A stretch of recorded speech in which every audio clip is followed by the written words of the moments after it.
በስመ አብ ወወልድ ወመንፈስ ቅዱስ አሐዱ አምላክ አሜን። የእግዚአብሔር ቤተሰቦች እናታችን የቅድስት ድንግል ማርያም ወዳጆች ሁላችሁንም በወደደን ስለኛም ራሱን አሳልፎ በሰጠው በጌታችን በመድኃኒታችን በኢየሱስ ክርስቶስ ፍቅር ሁላችሁንም ሰላም እያልናችሁ እንግዲህ እግዚአብሔር አምላክ በወደደልን በፈቀደልን መጠን የማርቆስ ወንጌል ምዕራፍ 4ን ዛሬ እንጀምራለን። በብዙ እግዚአብሔር እየረዳን ነው። ጥሩ እየሄድን ነው። በዚህ አይነት እንግዲህ ከሁለት ወር ውስጥ 2-3 ወር ውስጥ ማርቆስ ወንጌልን 16ቱን ምዕራፍ ምንጨርስ ይሆናል። ዛሬ እንግዲህ ክፍል 1 ነኝ ጀምረው ምናልባት ያው ቤተክርስቲያን ላይ አገልግሎት ላይ ነው ያሉትና ድምጽ ካለ ያው እሱን እንደ ተግዳሮት እንዳትቆጥሩት አደራ ለማለት ወዳለሁ። ትምህርቱ ላይ ብቻ ፎከስ እንድታደርጉ አስቀድሜ መናገርን እሻለሁ። እንግዲህ ዛሬ የማርቆስ ወንጌል ከምዕራፍ 4 ከቁጥር 1 እስከ 10 ያለውን ክፍል 1ን እኔ አስተምራለሁ። ከዛ በኋላ ጵላዲዮስ ከቁጥር 11 እስከ 20 ያለውን ክፍል 21 ያለውን ክፍል እርሱ ይዛል ማለት ነው። ገጸ ንባቡን እናነብና እያንዳንዱን ማብራሪያ ትርጉሙን እንመለከታለን። የማርቆስ ወንጌል ምዕራፍ 4ን ይህን ክፍል 1ን ስናይ ማቴዎስንም ሉቃስንም አብረን ይዘን የምናይ ይሆናል። ማርቆስ ወንጌል ምዕራፍ 4 ቁጥር 1 ላይ ሲጀምር ደግሞም በባህር ዳር ሊያስተምር ጀመረ። እጅግም ብዙ ሰዎች ወደ እርሱ ስለተሰበሰቡ እርሱ በታንኳ ገብቶ በባህር አጠገብ ተቀመጠ። ሕዝቡም ሁሉ በባህር ዳር በምድር ላይ ነበሩ ይላል። እንግዲህ ጌታችን መድኃኒታችን ኢየሱስ ክርስቶስ እንዲህ አይነት ልማድ አለው። እንዲህ ያደርጋል። ባህር ዳር እየሄደ ሲያስተምር እንመለከታለን። ብዙ ክፍላት ብዙ ንባባትንም በባለፈው አይተናል። ወደዛ ብዙ አልሄድም፣ ምክንያቱም ኦልሬዲ የተማራችሁት ስለሆነ። ግን ወደ ባህር ላይ ሆኖ ማስተማሩ ምንን ይናገራል ማለት ሌሎቹን ንባባቶች ማንበቡ አሁን የተገባ አይደለም። ምክንያቱም ኦልሬዲ እነዚህ ንባባት ከዚህ በፊትም ባሉ ንባባት ላይ አይተናቸዋል። ዋና ሰዓትም እንዳይወስድ ቀጥታ ለምን ወደ ባህር እርሱም በታንኳ ገብቶ ማለት በመርከብ ሆኖ በባህር ላይ ተቀመጠ፣ ህዝቡን ሁሉ በባህር ዳር በምድር ላይ ነበሩ ይላል። እንዲህ ባለው ሁኔታ ለምን አስተማራቸው የሚለውን ሐሳብ አነሳለሁ። ከዚህ በፊት አይዶኖ አነስቼ ከሆነ አላቅም፣ ግን ባህር የሚለው ቃል መጽሐፍ ቅዱስ ላይ በብዙ ይተረጎማል። እዚህ ክፍል ላይ ለምን በባህር ተቀመጠ የሚለውን ስናይ ባህር በቤተክርስቲያናችንም በመጽሐፍ ቅዱስም ባህር በዚህ ዓለም ይመሰላል፣ በዚህ ዓለም ላይ ባሉ ሰዎች ይመሰላል። አንድም ባህር በዚህ ዓለም በሚኖሩ ሰዎች በኃጢአተኞች ይመሰላል። በደለኞች ኃጢአተኞች በህይወታቸው የተረጋጋ አይደለም። ባህርን ስታዩ የተረጋጋ ጸጥ ያለ ሳይሆን ብዙ ይሄ ማዕበል ሲነሳ ያለውን ባህር በኃጢአተኞች ይመሰላል። ለምሳሌ መጽሐፍ ቅዱስ ኢሳይያስ ምዕራፍ 57 ላይ ትንቢተ ኢሳይያስ ምዕራፍ 57 ከቁጥር 20 ላይ ክፉን ገንዘብ የሚያደርጉ በተንቀሳቃሽ ባህር ሲመስላቸው እናያለን። በተንቀሳቃሽ ባህር ሲመስላቸው እናያለን። እንዲህ ተብሎ ተጽፏል፣ ክፉዎች ግን እንደሚንቀሳቀስ ባህር ናቸው፣ ጸጥ ይል ዘንድ አይችልምና ውኖችም ጭቃና ጉድፍ ያወጣሉና ይላል። ስለዚህ ክፉ የተባሉ በኃጢአት የሚመላለሱ እንደሚንቀሳቀስ ባህር ይመሰላሉ። ለምን በባህር ይመሰላሉ? ባህር ጸጥ ያለ ህይወት፣ የተረጋጋ ህይወት የላቸውም። ባህር በማዕበል ከአንድ ወደ አንዱ ሲጋጭ ድምፅ ሲያወጣ ሁካታ ያለበት ነውና እነሱም ህይወታቸው የኃጢአተኞች ህይወት፣ የበደለኞች ህይወት እንዲህ አይነት ህይወት ነው። ሰላም የላቸውም፣ እረፍት የላቸውም። በደለኞች እግዚአብሔርን የሚበድሉ እግዚአብሔርን በፍጹም ፍቅር የማይመለከቱ እረፍትን እንደማያገኙ ለመግለጽ በባህር በሚንቀሳቀስ ባህር ይመሰላሉ። ራዕይ ዮሐንስ ምዕራፍ 21 ላይ በዘመን ፍጻሜ በእግዚአብሔር መንግስት ባህር የለም ይላል። ራዕይ ምዕራፍ 21 ስትመለከቱ አዲስ ሰማይና አዲስ ምድርንም አየሁ ይላል። ከዛ አዲስ ሰማይና አዲስ ምድርንም አየሁ ካለ በኋላ ፊተኛው ሰማይና ፊተኛው ምድር አልፈዋልና ይላል። ከዛ ባህርም ወደፊት የለም ሲል ሁካታ የለም በእግዚአብሔር መንግስት ውስጥ፣ ለቅሶ የለም በእግዚአብሔር መንግስት ውስጥ፣ ጥርስ ማፏጨት የለም፣ ሰላም፣ እረፍት፣ ጸጥታ፣ ምስጋና ነው ያለው። የዚህ ዓለም መከራ፣ የዚህ ዓለም ፈተና፣ የዚህ ዓለም ችግር የለም። አንድም ባህርም ወደፊት የለም። ክፉዎች የእግዚአብሔር መንግስት አይገቡም። ክርስቲያኖችን ሲያሳድዱ የነበሩ አላውያን ነገስታት የእግዚአብሔር መንግስት አይወርሱም ሲል ባህርም ወደፊት የለም ይላል። ጌታችን መድኃኒታችን ኢየሱስ ክርስቶስ በማቴዎስ ወንጌል፣ በማርቆስ ወንጌል፣ በሉቃስ ወንጌል ባህርን ሲገስጽ በዮሐንስ ወንጌል ጨምሮ በባህር ላይ ሲራመድ እናያለን። ለምሳሌ አንድ ሁለቱን እንመልከት። የማቴዎስ ወንጌል ምዕራፍ 8ን ስትመለከቱ የማቴዎስ ወንጌል ምዕራፍ 8 ከቁጥር 23 እስከ 27 ላይ ምን የሚል ቃል ተጽፏል? ወደ ታንኳም ሲገባ ደቀ መዛሙርቱ ተከተሉት። እነሆ ማዕበሉ ታንኳይቷን እስኪደፍናት ድረስ በባህር ታላቅ መናወጥ ሆነ ይላል። እርሱ ግን ተኝቶ ነበረ። ደቀ መዛሙርቱም ቀርበው ጌታ ሆይ አድነን፣ ጠፋን እያሉ አስነሱት። እርሱም እናንተ እምነት የጎደላችሁ ስለምን ትፈራላችሁ አላቸው። ከዚህ በኋላ ተነስቶ የነፋሱን ባህሩን ገሰጸ፣ ታላቅም ጸጥታም ሆነ ይላል። በባህር ላይም ደግሞ ሲራመድ አይተናል ጌታችን መድኃኒታችን ኢየሱስ ክርስቶስ። ዮሐንስ ወንጌል ምዕራፍ 6 ዮሐንስ ወንጌል ምዕራፍ 6 ቁጥር 15 ስትመለከቱ ከቁጥር 15 ጀምራችሁ ስትመለከቱ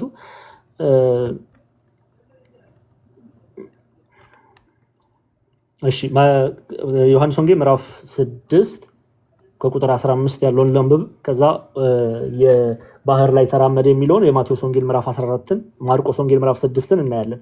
ዮሐንስ ወንጌል ምዕራፍ 6 ላይ ተመሳሳይ ሐሳብ ባህር እና ስለ ባህር የተጻፈን ክፍል እናገኛለን። በዚህ ምክንያት ኢየሱስን ያነግሱ ዘንድ ሊመጡና ሊነጥቁት እንዳላቸው አውቆ ወደ ተራራ ብቻውን ፈቀቅ ካለ በኋላ በመሸም ጊዜ ደቀ መዛሙርቱ ወደ ባህር ወረዱ። በታንኳም ገብቶ በባህር ማዶ ወደ ቅፍርናሆም ይመጡ ነበር። አሁንም ጨልሞ ነበር። ኢየሱስም ገና ወደ እነርሱ አልመጣም ነበር። ብርቱ ነፋስም ስለ ነፋስ ባህሩ ተናወጠ። 25 ወይም 30 ምዕራፍ ከቀዘፉ በኋላ ኢየሱስ በባህር ላይ የሄደ ወደ ታንኳይቷ ሲቀርብ አይተው ፈሩ ይላል። ዮሐንስም ማርቆስም ማቴዎስም በባህር ላይ እንደተራመደ ይነግረናል። አንድ ክፍል ከማቴዎስ ገጸ ንባቡን እናነባለን። ስለዚህ እርሱ ግን እኔ ነኝ አትፍሩ አላቸው ይላል። ስለዚህ ጌታችን በባህር ሲራመድ እናያለን። ማቴዎስ ወንጌል ምዕራፍ 14ንም ማየት እንችላለን። ለምንድን ነው እነዚህ ነጥቦች ማነሳው? በኋላ ላይ ከትምህርቱ ጋር ተያያዥነት ስላላቸው ነው። በደንብ አድርጋችሁ ስሙ። የማቴዎስ ወንጌል ምዕራፍ 14 ላይም ከቁጥር 22 ላይ ከቁጥር 22 ጀምራችሁ ስትመለከቱ ወዲያውም ህዝቡን ሲያሰናብቱ ሳለ ደቀ መዛሙርቱ በታንኳይቷ ገብተው ወደ ማዶ እንዲቀድሙት ግድ አላቸው። ህዝቡንም አሰናብቶ ይጸልይ ዘንድ ብቻውን ወደ ተራራ ወጣ። በመሸም ጊዜ ብቻውን በዚያ ነበረ። ታንኳይቷም አሁን በባህር መካከል ሳለች ነፋስ ወደፊት ነበርና ከማዕበል ትጨነቅ ነበር። ከሌሊቱም በአራተኛው ክፍል ኢየሱስ በባህር ላይ እየሄደ ወደ እነርሱ መጣ። ደቀ መዛሙርቱም በባህር ላይ ሲሄድ ባዩት ጊዜ ምታት ነው ብለው ታወቁ፣ በፍርሃትም ጮሁ። ወዲያውም ኢየሱስ ተናገራቸው፣ አይዟችሁ እኔ ነኝ አትፍሩ አላቸው ይላል። ስለዚህ በባህር ላይ ጌታችን መድኃኒታችን ኢየሱስ ክርስቶስ ሲራመድ በመጽሐፍ ተጽፎ እናነባለን። አሁን ወደ ማርቆስ ወደ ገጸ ንባቡ እንመለስ። ጌታችን መድኃኒታችን ኢየሱስ ክርስቶስ ባህርን ገስጿል፣ በባህር ላይ ተራምዷል፣ በባህር ላይ ሆኖ በታንኳይቱ ውስጥ ገብቶ አስተምሯል። እነዚህ ነጥቦች በመጽሐፍ ቅዱስ ላይ ማቴዎስም ይነግረናል፣ ማርቆስም አራቱም ወንጌል ላይ ተጽፏል። በነገራችን ላይ ማቴዎስም፣ ማርቆስም፣ ሉቃስም፣ ዮሐንስም ማቴዎስ 8፣ ማርቆስ 4፣ ሉቃስ 8፣ ዮሐንስ 6፣ ማቴዎስ 14 እነዚህ ክፍል ላይ ለምንድን ነው ጌታችን እንዲህ ባለ ሁኔታ የተገለጠ የሚለውን ሐሳብ እንመለከታለን። ከገጸ ንባቡ ከማርቆስ 4 ላይ ማርቆስ 4 ምዕራፍ 4 ቁጥር 1 ላይ በታንኳ ገብቶ ደግሞ አስተማራቸው ነው የሚለው። በታንኳ ገብቶ አስተማራቸው፣ በባህር ላይ አስተማራቸው። እንግዲህ በባህር ላይ ማስተማሩ ምንን ይናገራል የሚለውን አንድ እንመልከት። በባህር ላይ ጌታችን መድኃኒታችን ኢየሱስ ክርስቶስ በዚህ ክፍል ምዕራፍ 4 ላይ በባህር ሆኖ ማስተማሩ አንደኛ የሚነግረን ብዙ እይታዎች አሉ። ያንዳንዳቸውን ለማየት እንሞክራለን ካለን ሰዓት አኳያ። አንደኛ የሚነግረን እርሱ ጌታችን መድኃኒታችን ኢየሱስ ክርስቶስ ከሰማይ ሰማያት የመጣው ከእናታችን ከቅድስት ድንግል ማርያም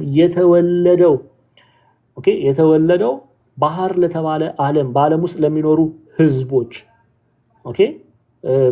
ባህር ውስጥ ለሚኖሩ ህዝቦች በተለያየ ኃጢአት ውስጥ ለታሰሩ ከእስራታቸው ይፈታቸው ዘንድ ይሄ ባህር ከሆነው ማንነታቸው እረፍት ካጣው ማንነታቸው በማዕበል ከሚጨነቀው ማንነታቸው ሊያሳርፋቸው እርሱ በባህር ላይ ሆኖ ያስተምራቸዋል። ምሳሌው አንዱ ይሄ ነው።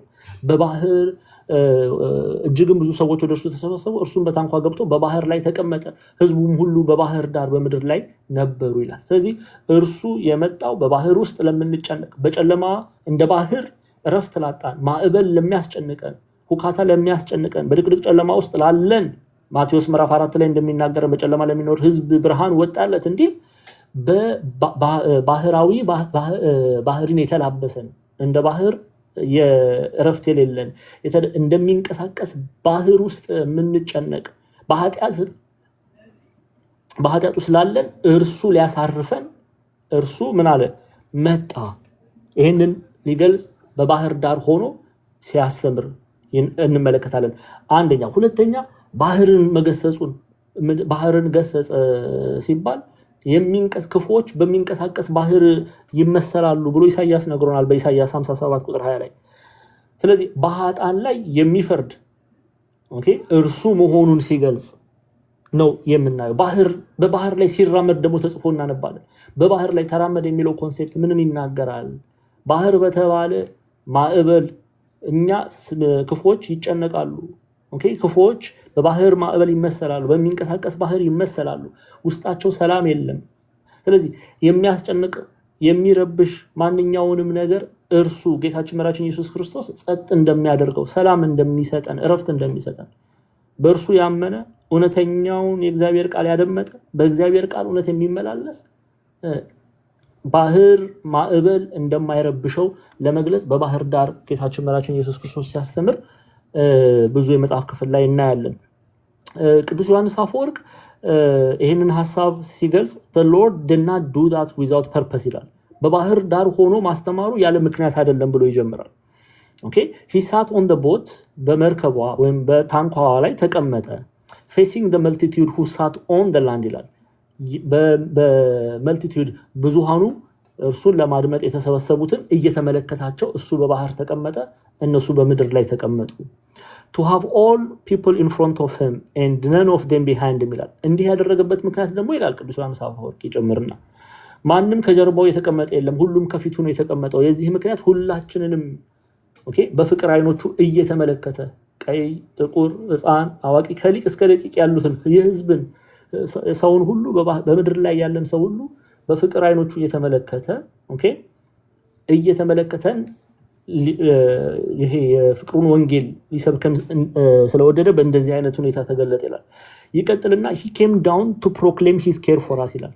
ከሰማይ ሰማያት የመጣው የወረደው አሁን ዘወረደ ብለን አቢጾም መጀመሪያ ሳምንት ዘወረደ ለምንለው የወረደ የምንለው በምን አንፃር ነው? ጌታችን መድኃኒታችን ኢየሱስ ክርስቶስ ሰው የሆነው ብለው ይተረጉሙታል አባቶቻችን። ይሄ ወረደ የሚለውን የሚገልጸው አምላክ ሰው ሆነ የሚለውን ሐሳብ ነው የሚገልጸው። እግዚአብሔር አምላክ ወረደ ወጣ ተብሎ ይነገርለት ይገባልን ይሉና ሊቃውንቱ ይህ ለሱ የተገባ አይደለም። ወረደ ያለው ቅዱስ ዮሐንስ ሰው ሆነ የሚለውን ሐሳብ ለመግለጽ ነው ይላል። ስለዚህ he came down to proclaim his care for us ይላል እና ፍቅሩን ለኛ ያለውን ፍቅር ሊገልጽልን ስለወደደ ወረደ ተባለ። demanding to meet us face to face so that we may enjoy seeing him ይላል። አያችሁ ወረደ፣ ከሰማይ ሰማያት ወረደ። እኔና እናንተን እኛ አይኑን እንድናየው ይፈልጋል። ፍቅሩን እንክብካቤውን የሰው ልጆች ሁሉ ይላበሱት ዘንድ ስለሚወድ እንዲህ ባለ ሁኔታ ተገለጠ ይላልና በመርከብ ላይ ህዝቡን እያየ መልቲቲዩድ ብዙሃኑን ህዝብ እያየ እንዲህ ባለ ሁኔታ መገለጡን ቅዱስ ዮሐንስ አፈወርቅ ሁላችንንም ያየን ዘንድ ይዞ የመጣው ይሄ የፍቅሩ ወንጌል ለሁላችንም ለህዝብ ሁሉ መሆኑን ለመግለጽ በፍቅር አይኖቹ ሊመለከተን ስለወደደ ማንም ሰው ከኋላ የሆነ የለም፣ ከጀርባው የሆነ የለም። እሱ የመጣው ህዝብን ሁሉ ለማዳን ነው። ህዝቡን ሁሉ ወደ የእግዚአብሔር መንግስት ወራሽ ይሆን ዘንድ መሻትን ፍቅርን ይዞ ነው የመጣው። በእርሱ ያመነ በወንጌል ያመነ እርሱን የተቀበለ የመንግስቱ ወራሽ ይሆናል። ስለዚህ ይሄንን ፍቅሩን ለህዝብ ሁሉ መምጣቱን ሲገልጽ እርሱ በታንኳይቷ ላይ በመርከብ ላይ በምድር በኃጢአተኞች በክፉዎች በተመሰለው ባህር ላይ ሆኖ ሰላምን መስጣችሁ እኔ ነኝ አለ። ጸጥ ህይወታችሁን ማረጋጋው እኔ ነኝ አለ። ዘላለማዊ እረፍትን መስጣችሁ እኔ ነኝ አለ። ይሄንን ፍቅር ይዤ መጥቻለሁ እያለ ሁሉን ሰው ይመለከታል። ይሄንን ፍቅሩን ይሄንን እንክብካቤውን ለሰው ልጅ ለመስጠት ይያሉ ሊቃውንቱ ይተረጉማሉና በባህር ዳር ሁሉ ጊዜ መጽሐፍ ቅዱስ ላይ ስታነቡ ይሄን ክፍል ስትረዱ ይሄንን አሁን የገለጽኩላችሁን የቅዱስ ዮሐንስ አፈወርቅንም ቃል በልባችሁ ላይ እንድትይዙ ያስፈልጋል። ስለዚህ ጌታችን መድኃኒታችን ኢየሱስ ክርስቶስ ማርቆስ ምዕራፍ 4 ቁጥር 1 ላይ ደግሞም በባህር ዳር ላይ ያስተምር ጀመረ። ብዙ ሰዎችም ወደ እርሱ ስለተሰበሰቡ እርሱ በታንኳ ገብቶ በባህር ላይ ተቀመጠ፣ ህዝቡም ሁሉ በባህር ዳር በምድር ላይ ነበሩ ይላል። ቁጥር 2 ላይ በምሳሌም ብዙ ያስተምራቸው ነበር፣ በትምህርቱም አላቸው ስሙ ይላል። በምሳሌ ያስተምራቸው ነበር ተብሎ ተጽፏል። ለምንድን ነው በምሳሌ ያስተምራቸዋል ተብሎ የተጻፈው? ስለ ሁለት ነገር ነው። ይሄንን በማቴዎስ ወንጌል ላይ ምክንያቱን ራሱ ጌታችን መድኃኒታችን ኢየሱስ ክርስቶስ ይነግረናል። በመዝሙረ ዳዊት ላይም ይሄንን ምክንያቱን ተጽፎ እናነባለን። መዝሙር 78 ቁጥር 2 ላይ እንዲህ ተብሎ ተጽፏል። ቁጥር 1 ጀምሬ ያነባዋለሁ ሐሳቡን እንድትረዱ። ሕዝቤ ሆይ ሕጌን አድምጥ ይላል። ጆሮአችሁን ወደ አፌ ቃል አዘንብሉ ካለ በኋላ ቁጥር 2 ላይ ስትመጡ አፌን በምሳሌ እከፍታለሁ፣ ከቀድሞ ጀምሮ ያለውን ተምሳሌት እናገራለሁ ይላል። አፌን በምን በምሳሌ እከፍታለሁ። የዳዊትን የትንቢት ቃል በአምላክ ዳዊት አስቀድሞ የተናገረው በመዝሙር 78 ቁጥር 2 ላይ ያለውን ቃል ጌታችን መድኃኒታችን ኢየሱስ ክርስቶስ አፉን በምሳሌ ከፍቶ ያስተምር ነበረ። ምን እያለ ነው? የትንቢቱ መፈጸሚያ እሱ መሆኑን ሲገልጽ ነው። ይሄ ቃል የተነገረው ለሱ እንደሆነ ሲገልጽ ነው። ስለዚህ ሁልጊዜ በተለይ በአብዛኛው ጊዜ በወንጌል ላይ በምሳሌ ሲያስተምራቸው ስትመለከቱ አፌን በምሳሌ ከፍታለሁ ሲል የልበ አምላክ ዳዊት የተናገረውን በመዝሙር 78 ቁጥር 2 ላይ ያለውን ቃል መፈጸሙ በእርሱ መፈጸሙን እየነገራቸው ነው። ኦኬ በምሳሌ መሲሁ በምሳሌ ያስተምራል። እውነተኛው መሲህ እውነተኛው ክርስቶስ እሱ ኢየሱስ መሆኑን እየገለጠላቸው ነው። አንደኛው ምክንያት ይሄ ነው። ኦኬ የዳዊት ትንቢት ቃል ይፈጸም ዘንድ። ሁለተኛው ደግሞ ምንድነው? ሁለተኛውን እናገኛለን የማቴዎስ ወንጌል ምዕራፍ 13 ላይ ራሱ ጌታችን መድኃኒታችን ኢየሱስ ክርስቶስ ከቁጥር 11 ላይ እናያለን። ጳላዲ ሰዓት ስደርስ አደራህን 10 ደቂቃ ሲቀረኝ አሳውቀኝ፣ አማን 10 ደቂቃ ቀርቷል በላይ እና ይቅርታ ደግሞ ያው ዜማ ተሰማላችሁ ከጀርባ ቤተክርስቲያን ያለውት እንዳይረብሽ እንግዲህ ይቅርታ። እንቀጥል። የማቴዎስ ወንጌል ምዕራፍ 13 ቁጥር 11 ላይ እንዲህ ተብሎ ተጽፏል። እርሱም መልሶ እንዲህ አላቸው፣ ስሙ ደቀ መዛሙርቱ ቀርበው ስለምን በምሳሌ ትነግራቸዋለህ አሉት ብሎ ይጀምራል። ደቀ መዛሙርቱ ቀርበው ስለምን በምሳሌ ትነግራቸዋለህ አሉት ይላል። ቁጥር 11 ላይ መልሱን ሲነግር እርሱም መልሶ እንዲህ አላቸው፣ ለእናንተ የመንግስተ ሰማያት ምስጢር ማወቅ ተሰጥቷቸዋል፣ ለእነርሱ ግን አልተሰጣቸውም። በደንብ አድርገን እርሱም መልሶ እንዲህ አላቸው፣ ለእናንተ የመንግስተ ሰማያት ምስጢርን ማወቅ ተሰጥቷቸዋል፣ ለእነርሱ ግን አልተሰጣቸውም። ስለዚህ ጌታችን መድኃኒታችን ኢየሱስ ክርስቶስ ለገበሬ በዘር በእርሻ ለአሳ በሚሰራው የስራ ዘርፍ በምሳሌ እያደረገ ያስተምራቸዋል፣ እንዲገባቸው ሀሳቡን በደንብ እንዲረዱ። በዚህ መልኩ ጌታችን መድኃኒታችን ኢየሱስ ክርስቶስ ሲያስተምር ሲገልጽ እናያለን።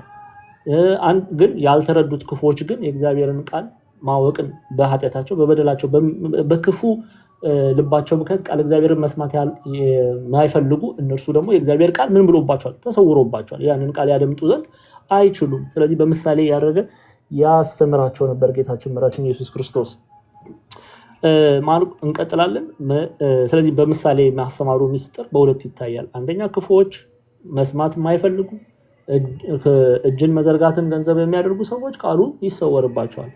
አንደኛ የዳዊትን ቃል ለመፈጸም በአፉን በምሳሌ ከፈተ እንዲል ያንን ቃል ለመፈጸም በምሳሌ ያደረገ ጌታችን መድኃኒታችን ኢየሱስ ክርስቶስ ያስተምራል። አንድም ደግሞ ቃሉን መስማት የሚፈልጉ በእውነት በእግዚአብሔር ቃል መመላለስ የሚፈልጉ ደግሞ በደንብ ሊረዱት በሚችሉት መልኩ ጌታችን መድኃኒታችን ኢየሱስ ክርስቶስ እያደረገ ያስተምራቸው ነበረ።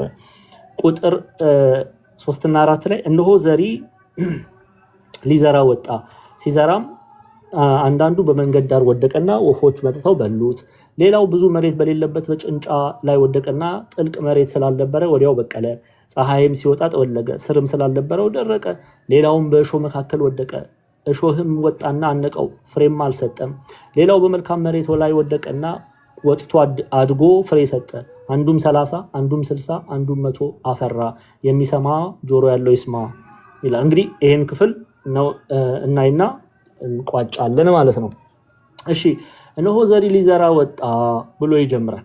ተመሳሳይ ይሄንኑ ታሪክ ከነ ምሳሌው በማቴዎስ ወንጌል ላይ እያንዳንዱን እናያለን። የማቴዎስ ወንጌል ላይም ተጽፎ እናነባለን።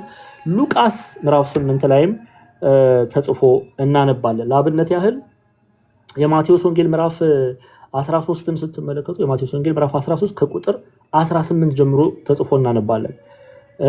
ከቁጥር 18 ጀምሮ ከነ ትርጓሜው ከነ ማብራሪያው እናያለን። አብረን የምናየው ይሆናል። ሙሉን ሐሳብ ትርጉሙን ማቴዎስ 18 ጀምሮ ማቴዎስ 13 ምዕራፍ 13 ቁጥር 18 ጀምሮ ታያላችሁ። ግን ሙሉን ሐሳብ ከቁጥር 1 ጀምራችሁ ስታነቡ እንዲህ ተጽፏል። በዚያን ቀን ኢየሱስ ከቤት ወጥቶ በባህር አጠገብ ተቀመጠ። እርሱም በታንኳ ገብቶ እስኪቀመጥ ድረስ ብዙ ሰዎች ወደ እርሱ ተሰበሰቡ። ሕዝቡም ሁሉ በወደቡ ቆመው ነበረ።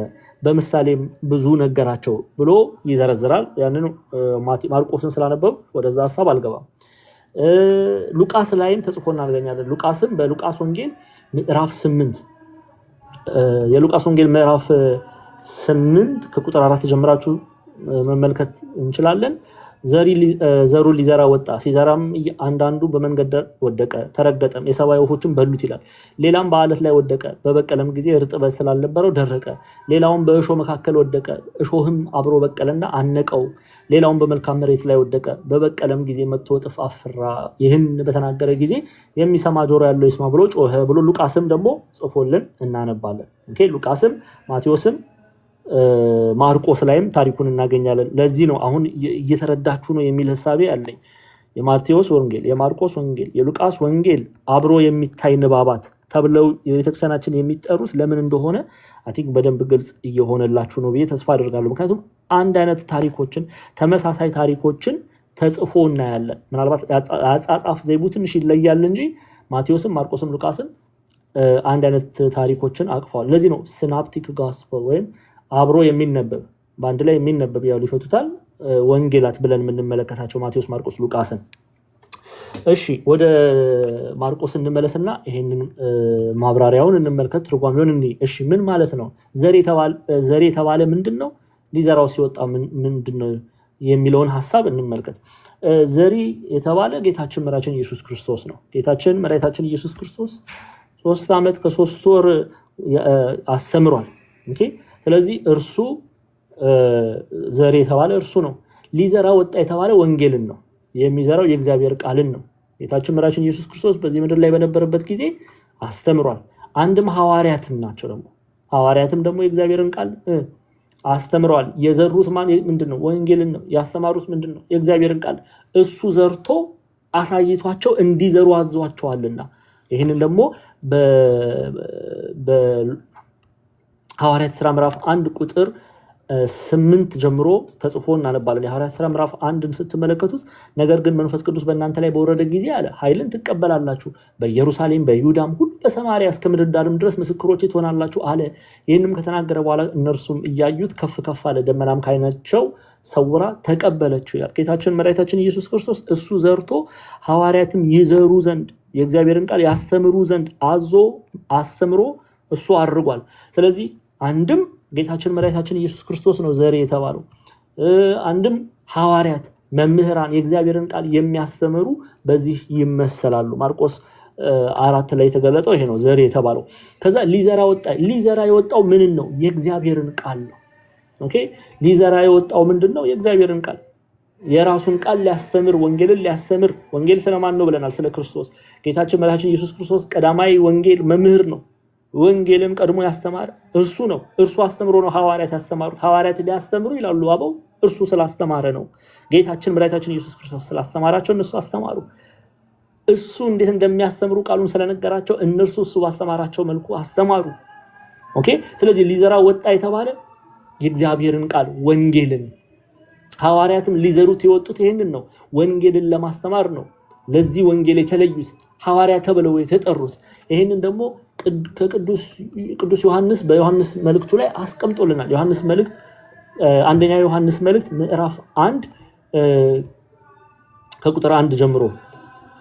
በጣም ይቅርታ ግን ይሰማችኋል አይደለ? ጳላዲ ድምጽ በደንብ ነው የሚሰማው። ያንተ ድምጽ ባክግራውንድ በጣም ሩቅ ነው። እንደውም እንደ ዩቲዩብ ትረካዎች ነው የመሰለውና በጣም ቆንጆ ነው። ሂድ ዝም ብለህ ቀጥል።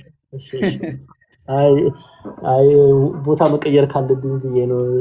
ዲያቆናት ዜማ ያዜሙ ስለሆነ።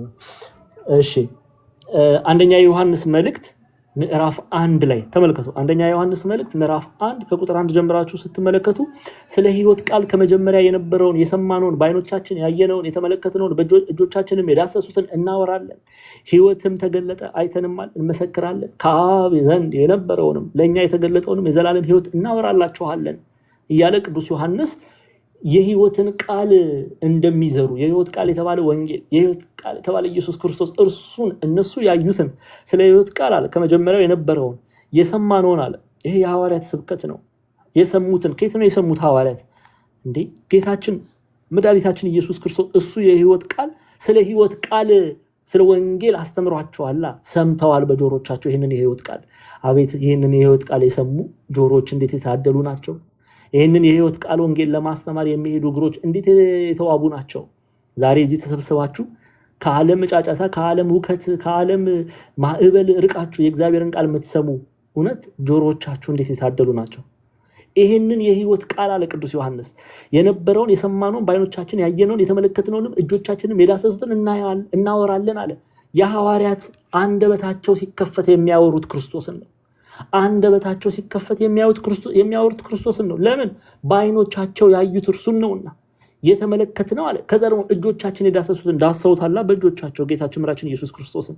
ስለዚህ ቁጥር 2 ላይ ኤፌሶን ላለችዋ ቤተክርስቲያን ሲናገር ምን ይላል? ሕይወት ተገለጠ አይተንማል እንመሰክርማለን አለ። ሕይወት ብሎ የሚጠራው ኢየሱስ ክርስቶስን ነው። ኦርቶዶክሳውያን ክርስቲያኖች ይሄ ሕይወት ነው ለኔና ለናንተ በሐዋርያት በኩል የተገለጠ። ይሄ ሕይወት ነው ለኔና ለናንተ በመምህራን በኩል የተገለጠ የተዘራልን ክርስቶስ ኢየሱስ ክርስቶስ።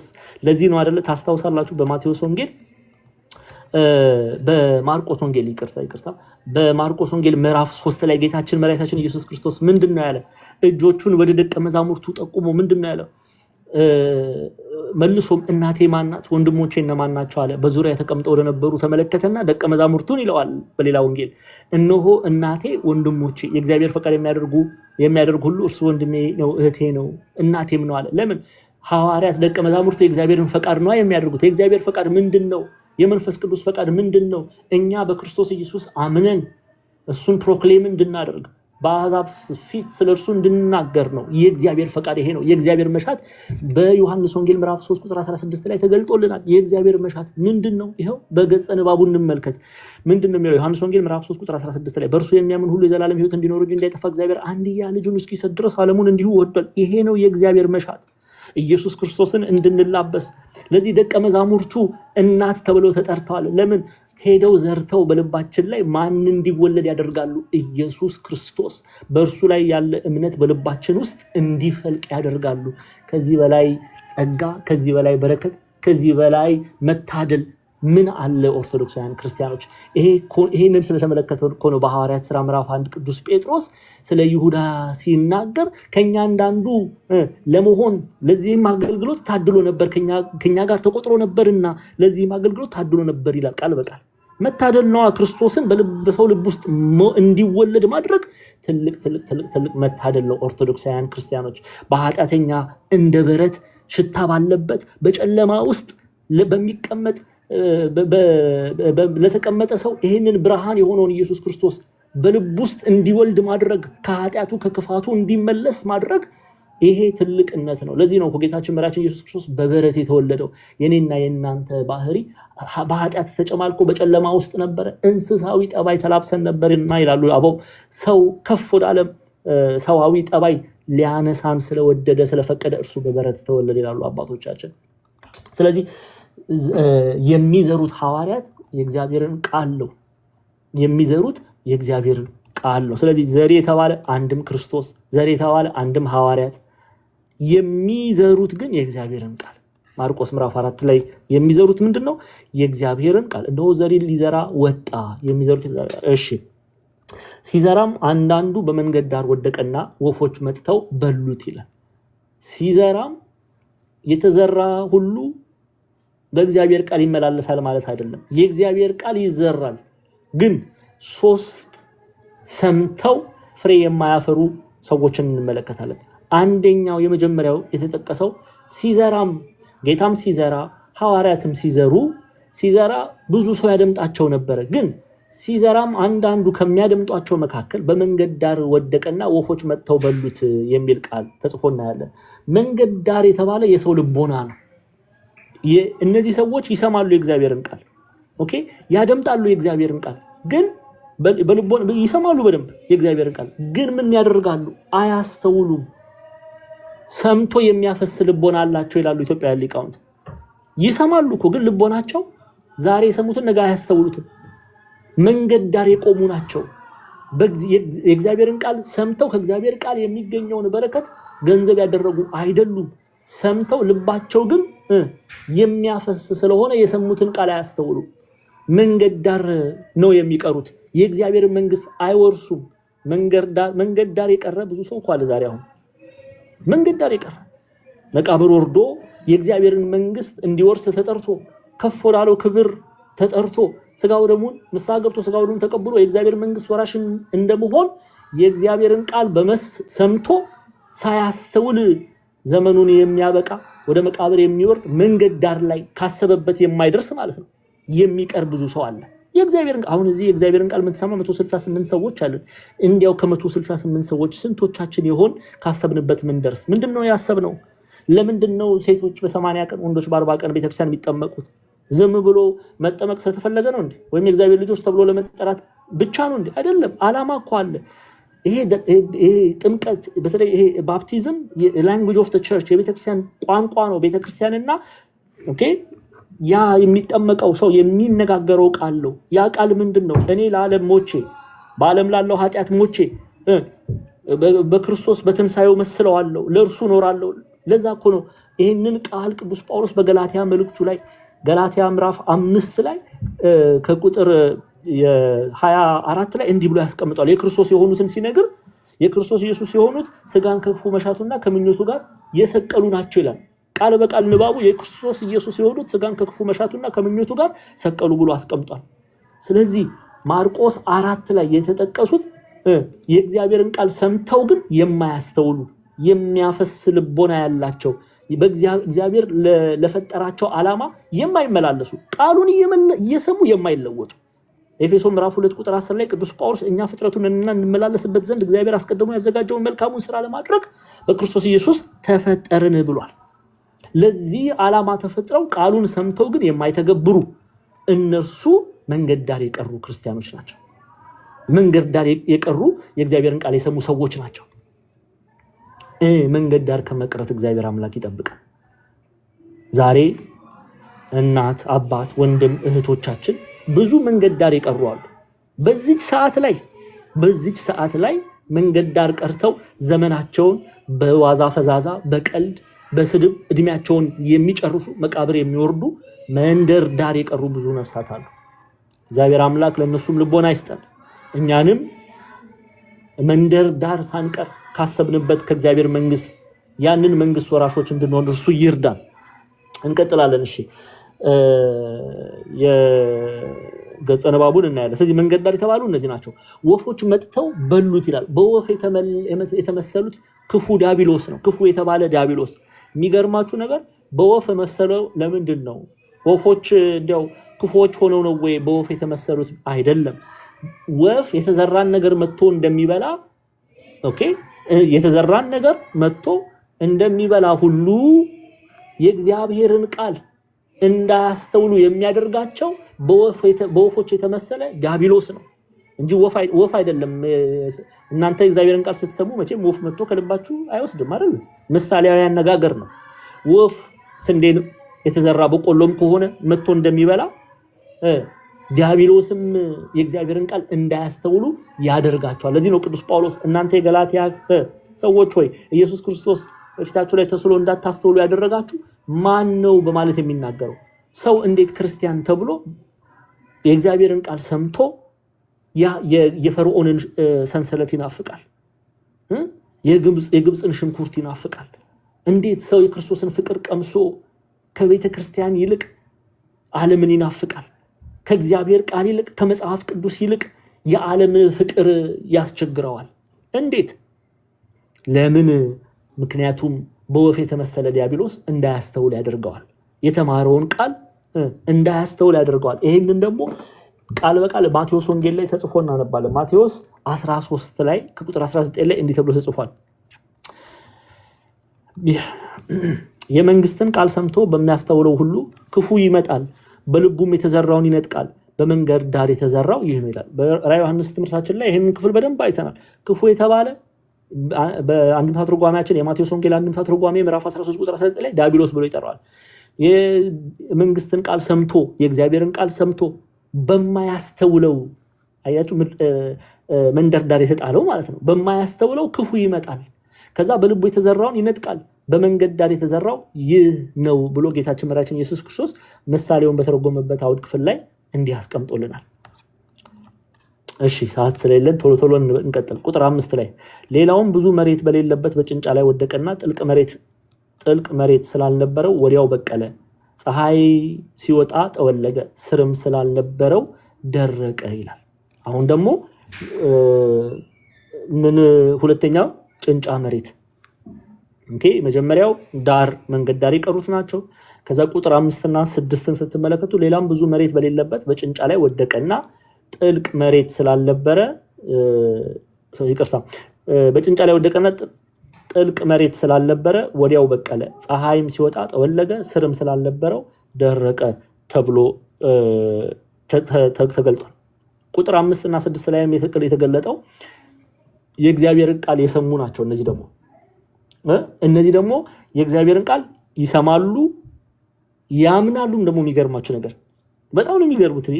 ቁጥር 5 እና 6 ላይ በብዙ መሬት ላይ ብዙ መሬት በሌለበት በጭንጫ ላይ የወደቀው ደግሞ ሰምተው የሚያምኑ ናቸው፣ ግን ፈተና ሲመጣ ይክዳሉ። አሁን እኔና እናንተ ራሳችንን በመስታወት ማየት ነው የሚያስፈልገው። ብዙዎቻችን እንደነዚህ ነን። ጌታችን መድኃኒታችን ኢየሱስ ክርስቶስ የዚህን ትርጓሜ ሲነግረን በማቴዎስ ወንጌል ምዕራፍ 13 ቁጥር 20 እና 21 ላይ በጭንጫ ላይ የተዘራው ይህ ቃሉን ሰምቶ ወዲያው በደስታ የሚቀበል ነው ይላል። አያችሁ፣ ይቀበላሉ። እንዲያው መቀበል ብቻ ደግሞ ደስተኞች ይሆናሉ፣ ሐሴት ያደርጋሉ። በቃ የእግዚአብሔርን ቃል ሰምተው የሚደሰቱ ናቸው። ነገር ግን አለ ለጊዜው ነው እንጂ በእርሱ ስር የለውም። በቃሉ ምክንያት መከራ ወይም ስደት በሆነ ጊዜ ወዲያው ይሰናከላሉ ይላል። ፈተና ሲመጣ እግዚአብሔርን ይክዳሉ። የለህማ የአባቶች አምላክ ብለው እግዚአብሔርን የሚሳደቡ እነዚህ ናቸው። ክርስትና የተደላደለ መሬት ነው ያለው ማን ነው? አይተናል እኮ በራዕየ ዮሐንስ መጽሐፍ ትምህርት ላይ አይደል የምትማሩ ስላላችሁ ግራ ይላችሁም። ሴቲቱን አሳድዳት አይደል የተባለው አውሬው በዮሐንስ ራዕይ ምዕራፍ 12 ላይ ከቁጥር 1 ጀምረን ስትመለከቱ ታላቅ ምልክትን በሰማይ ታየ፣ ፀሐይ ተጎናጽፋ ጨረቃ ከእግሮቿ በታች ያላት በራሷም ላይ 12 ከዋክብት አክሊል የሆነላት አንዲት ሴት ነበረች። አበው በትርጓሜ ይህች ሴት ቤተክርስቲያን አንድም እመቤታችን ይላሉ። እርሷ መከራ ተቀብላለች፣ ክፉ የተባለ ዲያብሎስ አሳዷታል አይደል? ይሄው ከቁጥር 5 ጀምራችሁ 5 እና 6ን ተመልከቱ። አሕዛብንም ሁሉ በብረት በትር ይገዛቸው ዘንድ ያለውን ወንድ ልጅ ወለደች። ልጇም ወደ እግዚአብሔርና ወደ ዙፋኑ ተነጠቀ። ሴቲቱም 1260 ቀን በዚያ እንዲመግቧት በእግዚአብሔር ተዘጋጅቶላት ወደ ነበረው ስፍራ ወደ በረሃ ሸሸች እያለ ቁጥር 15 16 17 ስትመጡ እባቡም ሴቲቱን በወንዝ እንድትወሰድ ሊያደርግ ወንዝ የሚያህል ውሃ ከአፉ በስተኋላ አፈሰሰ። ምድሪቱም ሴቲቱን ረዳቻት። ምድሪቱም አፏን ከፍታ ዘንዶውን ከአፉ ያፈሰሰውን ወንዝ ዋጠችው። ዘንዶውን በሴቲቱ ላይ ተቆጥቶ የእግዚአብሔር ትእዛዝ የሚጠብቁትን ኢየሱስ ምስክር ያላቸውን ከዘራ የቀሩትን ሊዋጋ ሄደ። በባህር አሸዋ ላይ ቆመ አልተባለም እንዴ? ቤተ ክርስቲያን የተባለን እኔና እናንተ ያለፉትን አባቶቻችን እንዳሳደደ ዛሬም እኔና እናንተን ያሳድዳል። መከራ አለ፣ ስደት አለ፣ እንግልት አለ፣ ሰይፍ አለ። በሐዋርያት ታሪክ ውስጥ አይተናል አይደል? ሐዋርያት ሥራ ምዕራፍ 12 ላይ ከ12ቱ ከጌታችን ከመድኃኒታችን ከኢየሱስ ክርስቶስ ሐዋርያት መካከል ቀዳሚ ሰማዕት የሆነው ያዕቆብ ምዕራፍ 12 ቁጥር 1 ላይ በዚያ ዘመን ንጉሥ ሄሮድስ መከራ ያጸናባቸው ዘንድ ከቤተክርስቲያን በአንዳንዶች ላይ እጁን ጫነባቸው፣ የዮሐንስንም ወንድም ያዕቆብን በሰይፍ ገደለው ተብሎ አልተጻፈ? ተጽፏል። በሐዋርያት ሥራ ምዕራፍ 7 እስጢፋኖስ ከሰባቱ ዲያቆናት መካከል ቀዳማይ ሰማዕት፣ ከዲያቆናት መካከል ሰማዕት ሐዋርያ አይደለም እስጢፋኖስ። እሱስ ሰማዕትነት አልተቀበለም ክርስቶስ ኢየሱስን በመመስከሩ ምክንያት አይተናል። ይሄው ከሐዋርያት ሥራ ምዕራፍ 7 ቁጥር 55 ጀምራችሁ ስትመለከቱ መንፈስ ቅዱስም ተሞልቶ ወደ ሰማይ ትኩር ብሎ ሲመለከት የእግዚአብሔር ክብር ኢየሱስንም በእግዚአብሔር ቀኝ ቆሞ አየና እነሆ ሰማያት ተከፍተው የሰው ልጅም በእግዚአብሔር ቀኝ ቆሞ አየዋለሁ አለ። በታላቅ ድምፅም እየጮሁ ጆሮአቸውን ደፈኑ፣ በአንድ ልብም ሆነው ወደ እርሱ ሮጡ፣ ከከተማም ወደ ውጭ አውጥተው ወገሩት ተብሎ ተጽፏል። እጅ ጫኑበት። ስለዚህ በክርስትና ህይወት ውስጥ ፈተና አለ ወይ? አዎ አለ። መከራ አለ፣ እንግልት አለ። ግን ከመከራው ከፈተናው ከእንግልቱ ሰይፉ ከክርስቶስ ፍቅር ሊለየን አይገባም። ለዚህ ነው ቅዱስ ጳውሎስ በሮሜ መጽሐፍ ምዕራፍ 8 ቁጥር 35 ላይ ከክርስቶስ ፍቅር ማን ይለየናል? መከራ ወይስ ጭንቀት ወይስ ስደት ወይስ ራብ ወይስ ራቁትነት ወይስ ፍርሃት ወይስ ሰይፍ ነውን? ስላንተ ቀኑን ሁሉ እንገደላለን፣ እንደሚታረዱ በጎች ተቆጠርን ተብሎ እንደተጻፈ ነው ብሎ በመከራ ውስጥ የጸኑት እውነተኛ ክርስቲያኖች እነርሱ ምንም አይነት መከራ ቢደርስባቸው ጭንቀት፣ ስደት፣ ራብ፣ ሰይፍ፣ ራቁትነት ከክርስቶስ ፍቅር እንደማይለያቸው ያስተምረናል፣ ይገልጽልናል። እነዚህ ግን ሰነፎች ቁጥር 5 እና 6 ላይ በማርቆስ ምዕራፍ 4 ቁጥር 5 እና 6 ላይ ተገለጡ። የእግዚአብሔርን ቃል ሰምተው ጌታ እንደነገረን ሐሴት አድርገው መከራ ሲመጣ ፀሐይ ሲወጣ ጠወለገ፣ ስርም ስላልነበረው ደረቀ ይላል። ኦኬ፣ በፀሐይ የተመሰለ መከራ ሲመጣ ካደ፣ ጠወለገ፣ እግዚአብሔርን ካደ። ዛሬ ለቦይፍሬንዶቻቸው ለገርል ፍሬንዶቻቸው ብለው ማህተማቸውን የሚበጥሱ ሰነፎች የሉም በመካከላችን? አረ ሞልተዋል። እንዲያው በአንድ ጊዜ አብረውን ቁጭ ብለው ሲማሩ ነበር። ጎበዝ ጎበዝ የእግዚአብሔርን ቃል ሰምተው ሐሴት አድርገው ሲዘምሩ ሁሉ ነበረ። ግን ምን ሆነ? በጭንጫ ላይ ነው ቃሉ የወደቀው። መከራ ሲመጣ ፀሐይ ሲወጣ እግዚአብሔርን ካዱት፣ ለጣዖት ሰገዱ። እነዚህ ቁጥር 5 እና 6 ላይ ተገልጠዋል። ዛሬም አሉ በጣም ብዙ ቁጥራቸው ብዙ የሆነ በጣም ቁጥራቸው ብዙ የሆነ ወንድሞች እህቶች አሉ። የእግዚአብሔርን ቃል ከመስማት ይልቅ ፀሐይ የተባለ መከራ፣ ፀሐይ የተባለ እንግልት ሲመጣ ብዙዎች እግዚአብሔርን ይክዳሉ። እግዚአብሔር እርሱን ከመካድ ይጠብቀን። ቁጥር 7 ላይ የተጠቀሱት እነማን ናቸው? ሌላውም በእሾህ መካከል ወደቀ ደግሞ አለ። ሌላውም በእሾህ መካከል ወደቀ፣ እሾህም ወጣና አነቀው፣ ፍሬም አልሰጠም።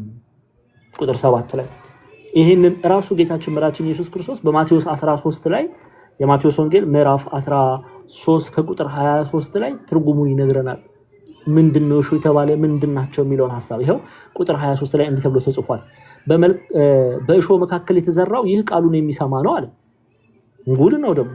አሁንም በእሾህ መካከል የተዘራው ቃሉ ተዘርቶበታል፣ ቃሉን ሰምቷል። ከዛስ የዚህ ዓለም ሐሳብ የባለጠግነት መታለል ቃሉን ያንቃል፣ የማያፈራም ይሆናል።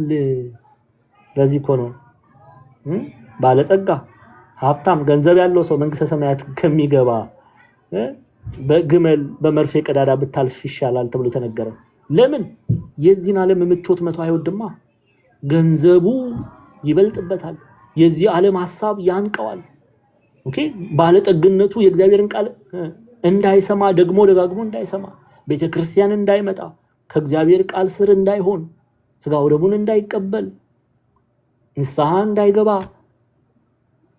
ያደርገዋል። ለዚህ ነው የዚህ ዓለም ሐሳብና የባለጠግነት መታለል ቃሉን ያንቃል። ክርስቲያኖች ለዚህ እኮ ነው እንዴ ሰው ዓለምን ሁሉ ቢያተርፍ ነፍሱን ግን ቢያጠፋ ምን ይጠቅመዋል ተብሎ የተጻፈው? አልገጠማችሁም? ኑ የእግዚአብሔርን ቃል እንስማ፣ ኑ ወደ ቤተክርስቲያን እንሂድ፣ ኑ ስጋው ደሙን እንቀበል፣ ኑ ቃለ ወንጌል እንስማ ስትሏቸው አንዳንዶች ቢዚ ነን ይላሉ። እንዲያው ይሄንን ቃል በደንብ ቢዚ ነን በሚለው ቃል እንፈታዋለን ማለት ነው። የለም ለእግዚአብሔር ቃል ቢዚ የሆኑ አሬ ገርማቸዋል። የማርቆስ ወንጌል የተሰጠ የተማረ ነው። አረ ቢዚ ነኝ ባክሽን፣ ማን ደግሞ ጊዜ ይኖራል የሚሉ ሰነፎች አሉ። አረ ተይ ንስሐ ግቢ፣ ቢዚ ነኝ እንደ ስብሰባ አለብኝ፣ ንግድ አለብኝ፣ ዱባይ ሄዳለሁ፣ ሳውዲ አረቢያ ሄዳለሁ፣ ቻይና ሄዳለሁ፣ ጃፓን ሄዳለሁ፣ ንግድ ላይ ነኝ። የዚህን ዓለም ሐሳብ ባለ አንዴ ዲያቆን እያስተማርኩ ነው። ጋውስ ያ ቀሲስ ንገሯቸው አንዴ እንዳይመጡ ተማሪዎች ወደዚህ። ዝጋው ደጀ ሰላም ሂዱ በላቸው። ዲያቆን ደጀ ሰላም ሂዱ። አንተ ደጀ ሰላም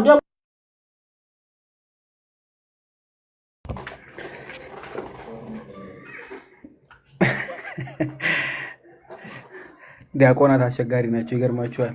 ከተዘጋ በር ከፍተው ይገባሉ። ሰንበት ትምህርት ቤት ላይ እንደዚህ ያጋጠመ ቤተክርስቲያን አገልግሎት ላይ ተመልሻለሁ። በደንብ ተጣጣቢ እኮ ነው ያደረጉት። አይ ችግር የለውም እንዴ ክፍት አድርገው እኮ ገቡ ሁሉም ግር ብለውልኝ። አስቸጋሪ ናቸው። እሺ ስለዚህ በእሾህ መካከል የተዘራ ይህን ቃሉን የሚሰማ ነው አለ ጌታ። ቃሉን ይሰማሉ። በእሾህ የተመሰለ ግን የዚህ ዓለም ሐሳብ፣ የባለጠግነት መታለል ምን ማለት ነው? ባለጠግነት ገንዘብን ማሳደድ፣ ገንዘብን ኑሮዬ ይበቃኛል ማለትን ገንዘብ አያደርጉም። በቃ ኦኬ። ብዙ ጣዖታት አላቸው፣ ቢዚ ናቸው። የእግዚአብሔርን ቃል ለመስማት አይፈልጉም። ስጋው ደሙን መቀበል አይፈልጉም። ንስሐ መግባት አይፈልጉም። ቤተክርስቲያን መሄድ አይፈልጉም። ምክንያቱም አለ ጌታችን የዚህ ዓለም ሐሳብና የባለጠግነት መታለል ቃሉን ያንቃል፣ የማያፈራም ይሆናል። ስለዚህ አያፈሩም። መልካም የሆነውን የእግዚአብሔር ቃል አያፈሩም። ፍሬ አይታያቸውም። የመንፈስ ቅዱስ ፍሬ በኋላ እናየዋለን። ገላትያ ላይ የተዘረዘሩ መንፈስ ቅዱስ ከኔና ከናንተ መጥቶ ሊያጭድ የሚፈልገው ፍሬ አለ።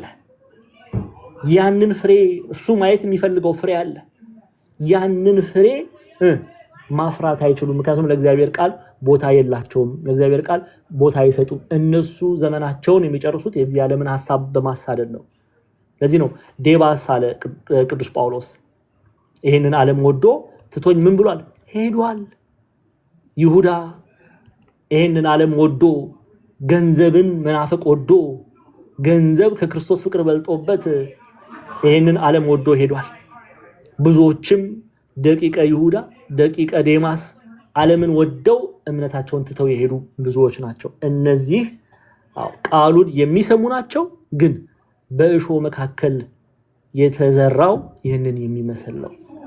የዚህ ዓለም ሐሳብ፣ ባለጠግነት፣ መታለል ቃሉን ያንቃል ይላል። የተታለሉ ብዙ ሰዎች አሉ።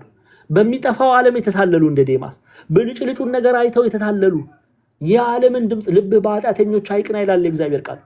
ኃጢአተኞችን አይተው ይሄ ሴኩላር ሚውዚክ ዘፋኞችን አይተው ጓደኞቻቸውን በእሾህ የተመሰሉ ጓደኞቻቸውን አይተው ከእግዚአብሔር ቃል ይልቅ ብልጭልጭ ነገር የሸወዳቸው የተታለሉ ብዙዎች አሉ። ለዚህ ነው ጌታችን የባለጠግነት መታለል ቃሉን ያንቃል የማያፈራም ይሆናል የተባለ። ሶስቱን አሁን በአንድ ካቴጎራይዝ ነው የምናስቀምጣቸው። ቃሉን ሰምተው ያላፈሩ፣ መንገድ ዳር የወደቁ የቀሩ፣ ካሰቡት የማይደርሱ፣ ከዛ ደግሞ መንገድ ዳር የቀሩ የማያስተውሉ ማለት ነው። ልቦና ሰምቶ የሚያፈስ ልቦና እንዳሉት ኢትዮጵያ ሊቃውንት። ሁለተኛ ደግሞ ሰምተው አምነው ሐሴት አድርገው አምነው ግን ፈተና ሲመጣ የሚክዱ። ሁለተኛ ሶስተኛ ደግሞ የእግዚአብሔርን ቃል ሰምተው የዚህ ዓለም ባለጠግነት ሐሳብ መታለል ፍሬ እንዳያፈሩ ያነቃቸው። በእሾህ የተመሰለ የዚህ ዓለም ሐሳብ ባለጠግነት መታለል ያነቃቸው፣ ፍሬ እንዳያፈሩ የያዛቸው። ክፉ ጓደኛ ፍሬ እንዳያፈሩ የያዛቸው፣ ገንዘብን ሲያሳድዱ ፍሬ እንዳያፈሩ ያዘዛቸው፣ የዚህ ዓለም ኃጢአት በዛ ተታለው ፍሬ እንዳያፈሩ፣ በዝሙቱ ተታለው፣ በዘፈኑ ተታለው፣ በዘረኝነቱ ተታለው ፍሬ እንዳያፈሩ ያነቃቸው። እነዚህ ሶስቱን ነው የምናየው። በመጨረሻ አራተኛውን እናያለን፣ እዛ እንጨርሳለን። ማርቆስ ምዕራፍ 4 ላይ ነው ያለውት። አራተኛ የተመሰገነው ነው። አራተኛው የተመሰገነው ነው። ቁጥር 8 ላይ እናገኛለን። ሌላውም በመልካም መሬት ላይ ወደቀና መጥቶ አድጎ ፍሬ ሰጠ። አንዱም 30 አንዱም 60 አንዱም 100 ፍሬ አፈራ። የሚሰማ ጆሮ ያለው ይስማ አለ ጌታችን። የሚያስተውል ያስተውል፣ የሚሰማ ይስማ፣ አስተውሎ ፍሬ ያፍራ እያለን ነው። ይሄ በመልካም መሬት ግን የወደቀ በመልካም ልቦና ላይ የወደቀ የእግዚአብሔር ቃል ምን አደረገ? ሰምቶ አስተውሎ ምን አደረገ? ፍሬ አፈራ። የእግዚአብሔርን ቃል ሰምቶ የእግዚአብሔር ፍቅር ይበልጥበት ዘንድ ገንዘብ አደረገ። ፍሬ ንስሐ ግቡ ሲባል ሰምቶ ንስሐ ገባ። ስጋው ደግሞ ተቀበሉ ሲባል ሰምቶ ስጋው ደግሞ ተቀበለ። የእግዚአብሔርን ቃል ስሙ ብለው ዘርን የሚዘሩ መምህራን ሲያስተምሩ ሰምቶ የእግዚአብሔርን ቃል መስማት ዕለት ዕለት ገንዘቡ አደረገ። ፈተና ቢመጣ፣ የባለጥግነት መታለል ቢመጣ፣ መከራ ቢመጣ አላነቀውም፣ አልያዘውም። ለምን? እርሱ በልብ ውስጥ ማንን አንግሷል? ክርስቶስን። ከክርስቶስ የሚበልጥበት መከራ ስደት የለም። በቃሉ የጸና ነው።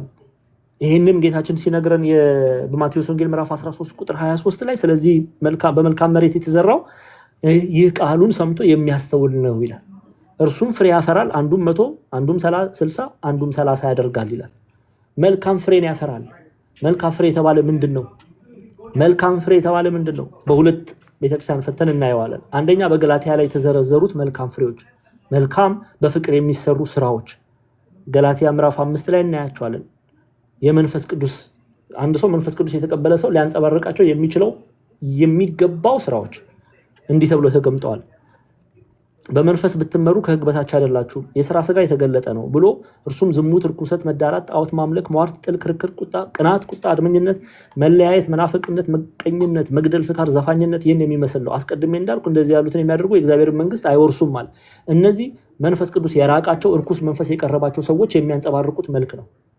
ያው እኛ የምናጨበጭብላቸው እንዲህ አይነት መልክ ላላቸው ነው ዛሬ ትውልድ የሚሰግደው አይደል እንዴ? እነዚህ ግን ከመንፈስ ቅዱስ አይደሉም እያለ ነው ቅዱስ ጳውሎስ።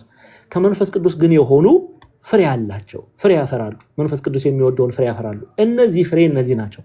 የመንፈስ ፍሬ ግን ብሎ ይኸው ሲዘረዝር ፍቅር፣ ደስታ፣ ሰላም፣ ትዕግስት፣ ቸርነት፣ በጎነት፣ እምነት፣ የውሃት፣ ራስን መግዛት ነው። እንደዚህ ያሉትን የሚከለክል ሕግ የለም ካለ በኋላ የክርስቶስ ኢየሱስ የሆኑት ስጋን ከክፉ መሻቱና ከምኞቱ ጋር ሰቀሉ። በመልካም መሬት የወደቀ ዘር እንዲህ አይነትን ፍሬ ያፈራል እያለን ነው ቅዱስ ጳውሎስ። እንዲህ አይነትን ፍሬ ያፈራል። አንድም ደግሞ የሰሙትን የእግዚአብሔር ቃል ሰምተው ዝም ብለው አይደለም የተቀመጡ እነዚህ ጎበዞቹ ማለት ነው። ምንድነው ያደረጉት? ሄደው ደግሞ ሌሎችም የእግዚአብሔርን ቃል ይሰሙ ዘንድ ሌሎችም የእግዚአብሔርን ቃል ሰምተው እነርሱ ያገኙ ያሉትን በረከት ያንን በረከት ይላበሱ ዘንድ ሄደው ሌሎችን ደግሞ ወደ ቤተክርስቲያን ይጨምራሉ፣ ወደ ቤተክርስቲያን ያመጣሉ፣ ወደ እግዚአብሔር ያመጣሉ፣ ወደ ክርስቶስ ያቀርባሉ። ስለዚህ ሌላውን በመልካም መሬት ላይ ወደቀና ወጥቶ አድጎ ፍሬ አሰጠ። አንዱም 30 አንዱም 60 አንዱም 100 አፈራ። የሚሰማ ጆሮ ያለው ይስማ ለጌታችን መድኃኒታችን ኢየሱስ ክርስቶስ። ቁጥር 10 ላይ ስትመጡ የማርቆስ ወንጌል ቁጥር 10 ላይ ብቻውንም በሆነ ጊዜ በዙሪያው የነበሩት ከ12ቱ ጋር ስለ ምሳሌው ጠየቁት ይላል። ምሳሌውን በማቴዎስ ወንጌል ላይ አሁን የዚህን ቁጥር ማርቆስ ምዕራፍ 4 ቁጥር 10 ላይ ያለውን ማብራሪያ እያብራራው ነው የነገርኳችሁ፣ ማቴዎስን ማለት ነው። ማቴዎስ ላይ ጌታ ምሳሌውን እየተረጎመ ሲነግራቸው ተጽፎ እናነባለን እና ይሄ የማርቆስ ወንጌል ምዕራፍ 4 ቁጥር 1 እስከ 10 ያለው ክፍል እንዲህ ነው ቤተክርስቲያን የምታስተምረው። ያስተማረን የገሰጸን የቅዱሳን አባቶቻችን አምላክ ጌታችን አምላካችን አባታችን መድኃኒታችን ሕይወታችን ምንጫችን የሰላማችን ምንጭ የረፍታችን ምንጭ ሁሉ ነገራችን ኢየሱስ ክርስቶስ ስሙ ከአጥናፍ እስከ አጥናፍ የከበረ የተመሰገነ ይሁን። እጅጉን የምንወዳት እናታችን ቅድስት ድንግል ማርያም ጸሎቷ በረከቷ ጸሎቷ ምልጃዋ ከሁላችን ጋር ይሁን። እግዚአብሔር አምላክ የሰማነውን ቃል በልቦናችን ላይ አትመን በመልካሙ ጎዳና እንድንመላለስ ይርዳን። የእግዚአብሔር ጸጋ የቅዱሳኑ ተራዳይነት ከሁላችን ጋር ይሁን። ከዚህ በኋላ ደግሞ ክፍል 2 እጅግ የምንወደው እጅጉን የምናከብረው ወንድማችን ጳላዲዮስ ክፍል 2 ላይ ያስተምራል። መናገር አልፈልግም። ቃልት ያሰማል። እወድሃለሁ ጳላዲዮስ፣ ቀጥል ተቀበል። እንግዲህ ቃልት ያሰማልን መምህራችን። ሁላችሁም ቃልት ያሰማልን በሉት መምህር። እኔ ደግሞ ወደ አገልግሎት ላይ ተቀበሉት። እሺ ጠባቡ ላይ ሆነና እሺ ችግር የለም። እሺ አዎ ከላይ ገስት ላይ ሆናለሁ፣ ጠባቡ ላይ ሆናለሁ። አተቀጣው ተዋረኩ። እሺ አሜን አሜን። እሺ ቃልት ያሰማልን መምህራችንን አመሰግናለን።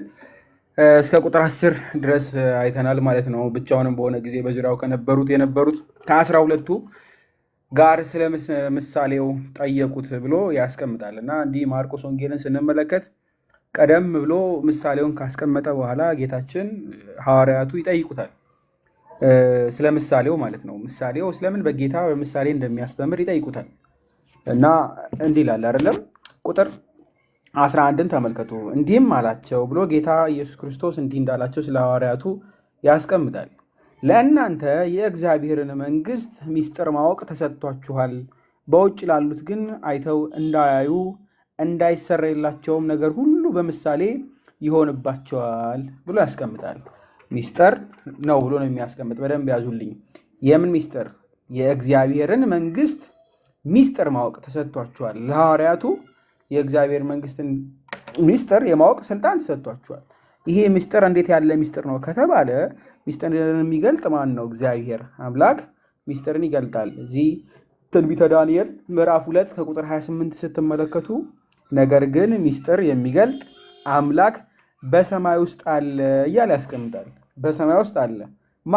አምላካችን እግዚአብሔር ምስጢርን ይገልጣል። የሚገልጠው ማን ነው? እግዚአብሔር። ይህ ምን አይነት ምስጢር ነው የሚገልጥ? እሱ ከሆነ እግዚአብሔር ከሆነ እዚህ ጋር ቅዱስ ማርቆስ ምዕራፍ 4 ከቁጥር 11 ላይ የእግዚአብሔርን መንግሥት ምስጢር ማወቅ ብሎ ያስቀመጠው ከተባለ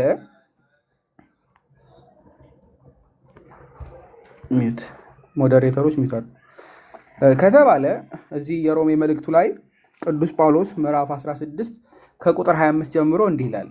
እንግዲህ እንደ ወንጌል ስለ ኢየሱስ ክርስቶስም እንደተሰበከ ከዘላለም ዘመንም የተሰወረውን አሁን ግን የታየው በነቢያትም መጽሐፍት የዘላለም እግዚአብሔር እንዳዘዘ ለእምነት መታዘዝ ይሆን ዘንድ ለአሕዛብ ሁሉ የታወቀው ምስጢር እንደተገለጠ መጠን ሊያበረታችሁ ለሚችለው ብሎ ያስቀምጣል። ቅዱስ ጳውሎስ ማለት ነው። ስለምን ምስጢር በደንብ ያዙ። እግዚአብሔር እንዳዘዘ ለእምነት መታዘዝ ይሆን ዘንድ ለአሕዛብ ሁሉ የታወቀው ምስጢር ነው የሚለው። እንደተገለጠ ማ? ኢየሱስ ክርስቶስ። በደንብ ያዙ። ይህ ቀድሞ በብሉይ ኪዳን በነቢያት ቀድሞ አበው በመጽሐፍትም በትንቢትም በብዙ ተናግረዋል። ስለሚመጣው ስለ ኢየሱስ ክርስቶስ ማለት ነው። ስለዛ ምስጢር። ይህ ምስጢር ምንድነው ከተባለ አምላክ ሰው ስለመሆኑ ማለት ነው። ዘወረደ። ይህ ሳምንት ዘወረደ እንለዋለን አይደለ? አምላክ ሰው ሆነ፣ ከሰማይ ከወረደው በቀር ወደ ሰማይ የወጣ የለም የሚለውን የዮሐንስ ወንጌል ምዕራፍ 3 ላይ ያለውን ቃል ወስደን ዘወረደ እንላለን። አምላክ ሰው ሆነ። ስለዚህ ምስጢር ነቢያት አስተምረዋል፣ አበው አስተምረዋል። ይህን ምስጢር ማንን? ክርስቶስን ሰው መሆን፣ ስለኛ መሰቀል፣ ስለኛ መሞቱን፣ ስለኛ ድጋሚ ደግሞ ዳግም ተነስቶ ድጋሚ እኛም ከሞትንበት እንድንነሳ ጥምቀትን ሰጥቶ ልክ እኛም በክርስቶስ ሞት እንድንተባበር ጥምቀትን ሰጥቶ ልጅነትን ሰጥቶ ዳግም ልደትን አግኝተን በኋላም ደግሞ በትንሣኤ ጉባኤ ጊዜ ዳግም እንነሳለን ብለን የምናስብበትን ተስፋ የሰጠን ጌታ ኢየሱስ ክርስቶስ። ስለዚህ ምስጢር ነው እያወራ ያለው። ቆላስይስ መልእክቱ ላይ አንደኛ ምዕራፍ 1 ከቁጥር 26 ላይ ቅዱስ ጳውሎስ ይህም ቃል ከዘላለምና ከትውልዶች ጀምሮ ተሰውሮ የነበረ ምስጢር ነው ይላል። ተሰውሮ የነበረ ምስጢር ነው። ከምን ጀምሮ? ከዘላለም ከትውልድም ጀምሮ ተሰውሮ የነበረ ነው። አሁን ግን ለቅዱሳን ለነማን? በዚህ ኮንሰንስ ለሐዋርያት፣ ለእኛ ለቤተ ክርስቲያን፣ ለክርስቲያኖች ማለት ነው። ለቅዱሳን ተገልጧል ብሎ ያስቀምጣል። ለእነርሱም እግዚአብሔር በአሕዛብ ያለውን የዚህ ምስጢር ክብር ጠግነት ምን እንደሆነ ሊያስታውቅ ወደደ። ምስጢሩም የክብር ተስፋ ያለው ክርስቶስ በእናንተ ዘመድ መሆኑ ነው ብሎ ያስቀምጣል። ማ? ክርስቶስ የክብር ተስፋ ያለው ማ?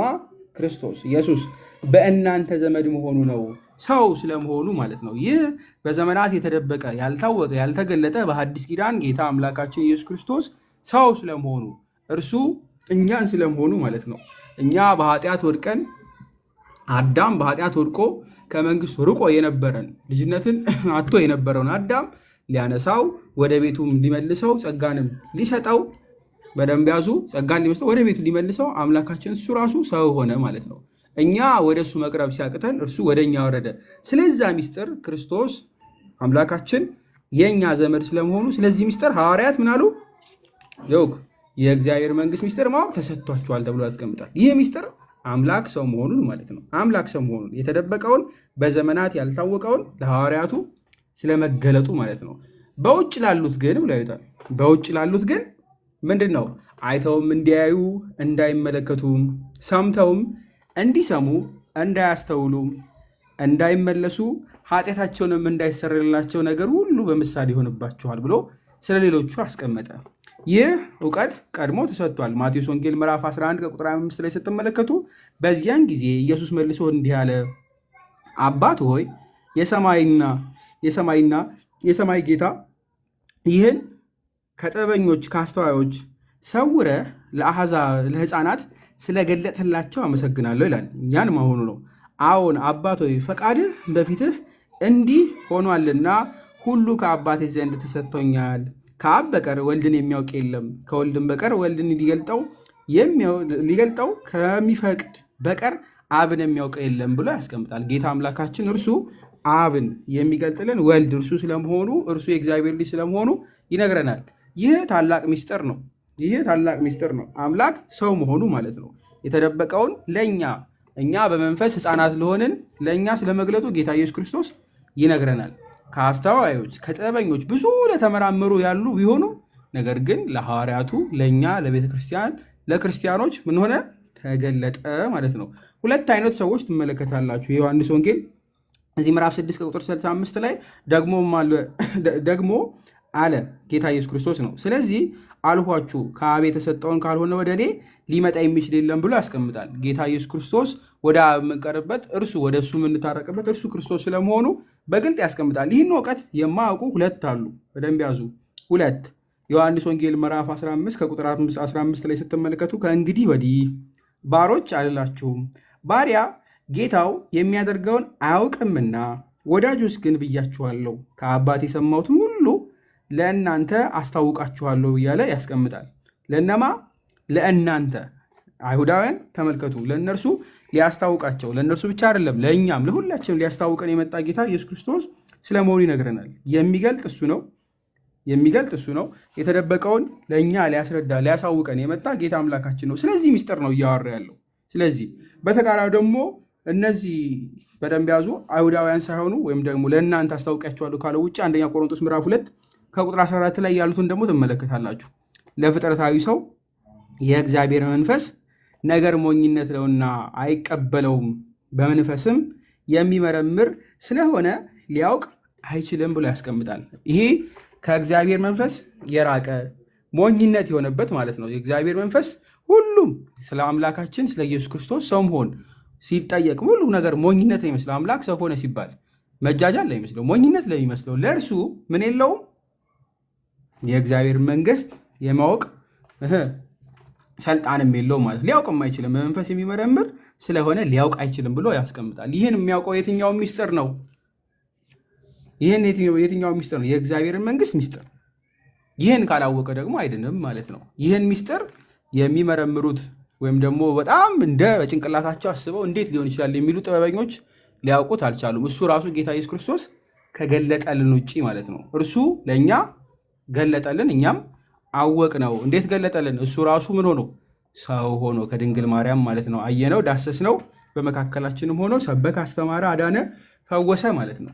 ይህን እንደሚያስቀምጠው ቁጥር 12 ላይ አይተውም እንዲያዩ እንዳይመለከቱም፣ ሰምተውም እንዲሰሙ እንዳያስተውሉም፣ እንዳይመለሱ ኃጢአታቸውን እንዳይሰረላቸው ነገር ሁሉ በምሳሌ ይሆንባቸዋል ብሎ ሲያስቀምጥ ቀጥታ እየጠቀሰ ያለው ከኢሳይያስ ምዕራፍ 6 ከቁጥር 9 ጀምሮ ያለውን ጥቅስ ነው።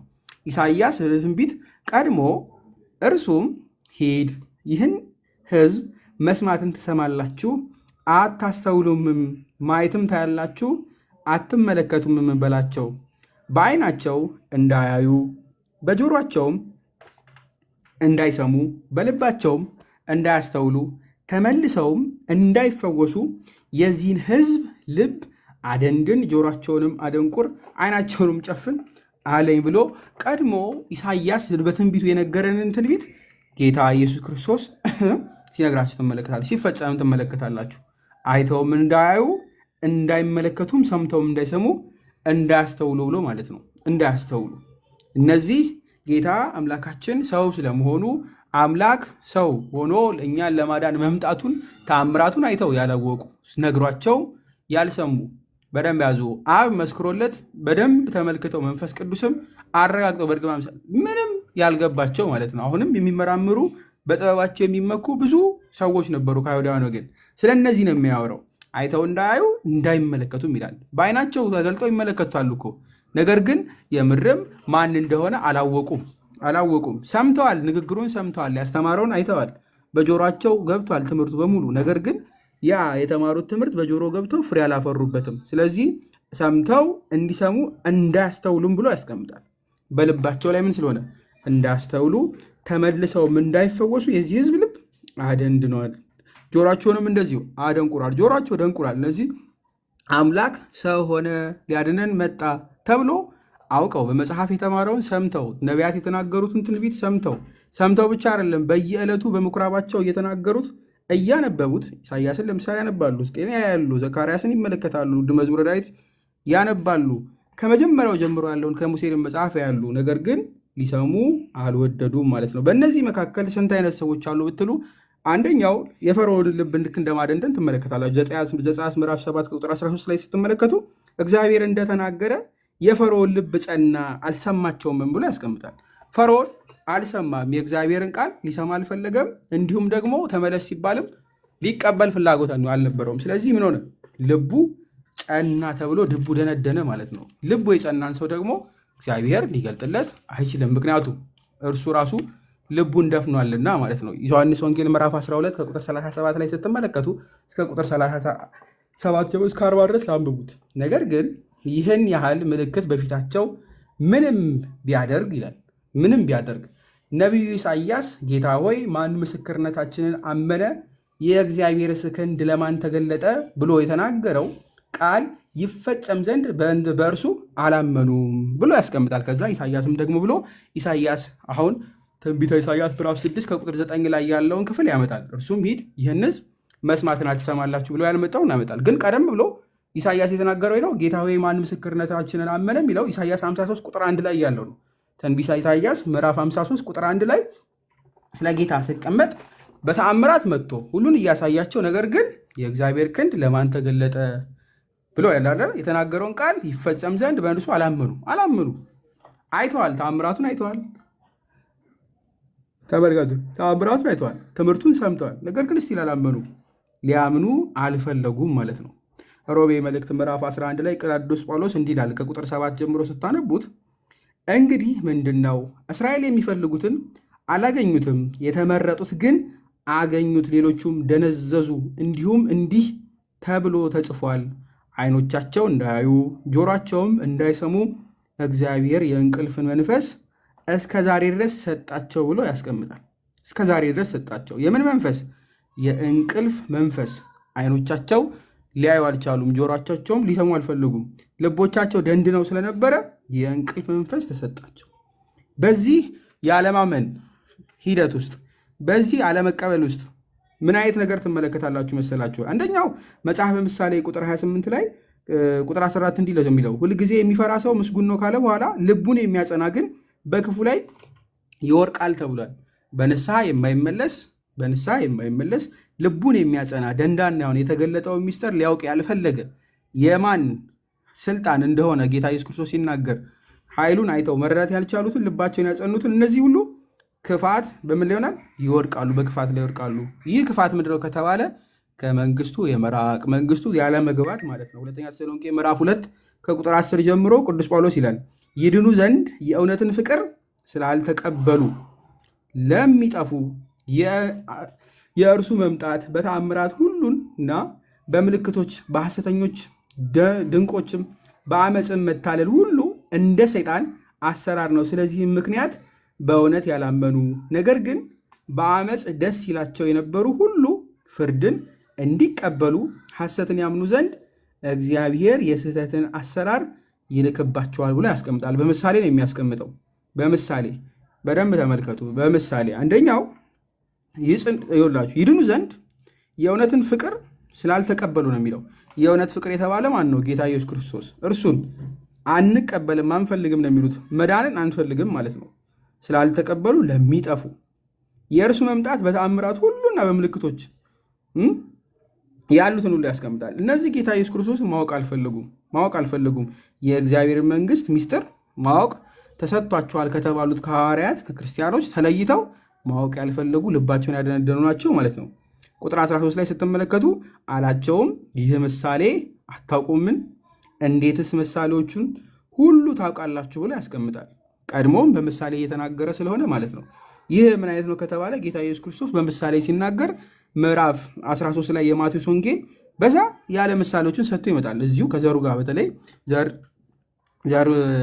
ሊዘራ ወጣ ብሎ የሚያስቀምጠው ላይ በገበሬው ምሳሌ የሚያስቀምጠውን ምዕራፍ 13ን ሙሉ ተመልከቱት። ጌታ ኢየሱስ ክርስቶስ ሁሉን የሚያስቀምጠው በምሳሌ ነው። እነዚህ ምሳሌዎች ገበሬ እንደመሆናቸው እርሻን እንደመስራታቸው አይሁዳውያን ሊያውቁት ግን አልቻሉም። ለዛ ስራ፣ ለዛ ዘርፍ፣ ለዛ ነገር እንደማያውቁ ባዕድ እንደሆኑ አይነት ሆኑባቸው ማለት ነው። ሉቃስ ወንጌል ምዕራፍ 8ም እንደዛ ነው የሚያስቀምጠው።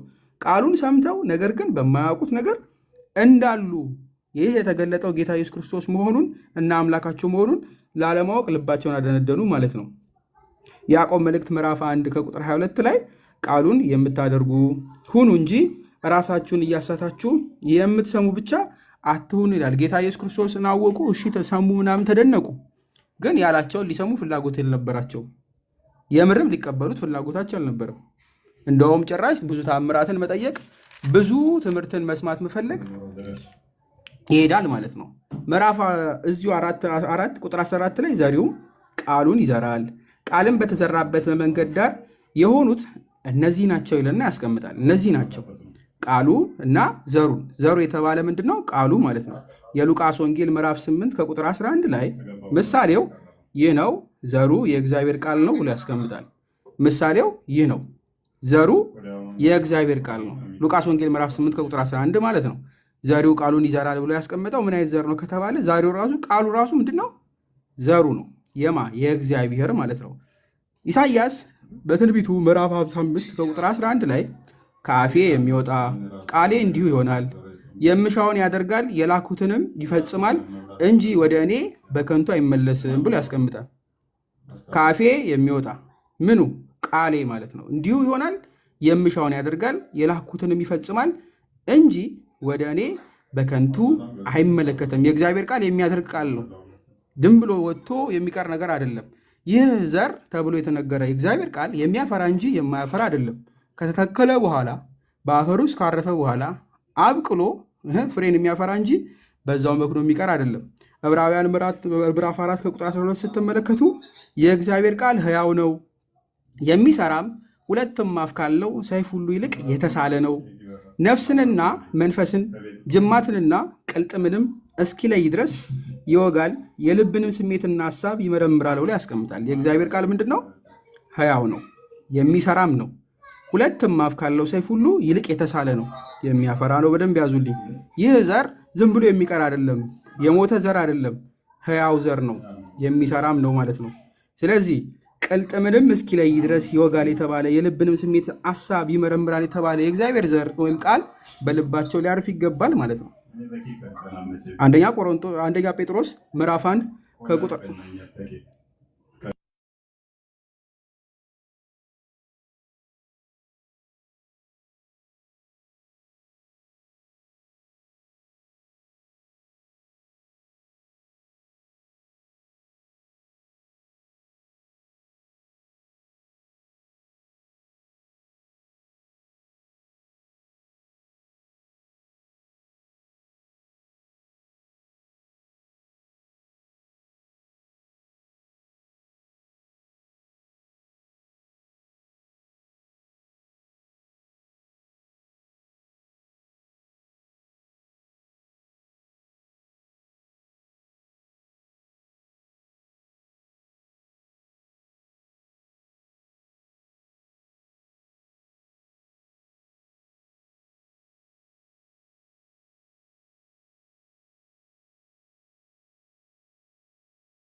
መምህር ሚውት ነዎት?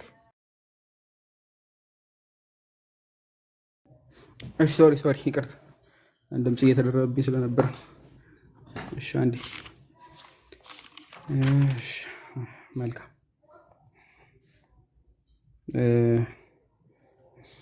ድምፅ አሁን በደንብ ይሰማል አይደለ?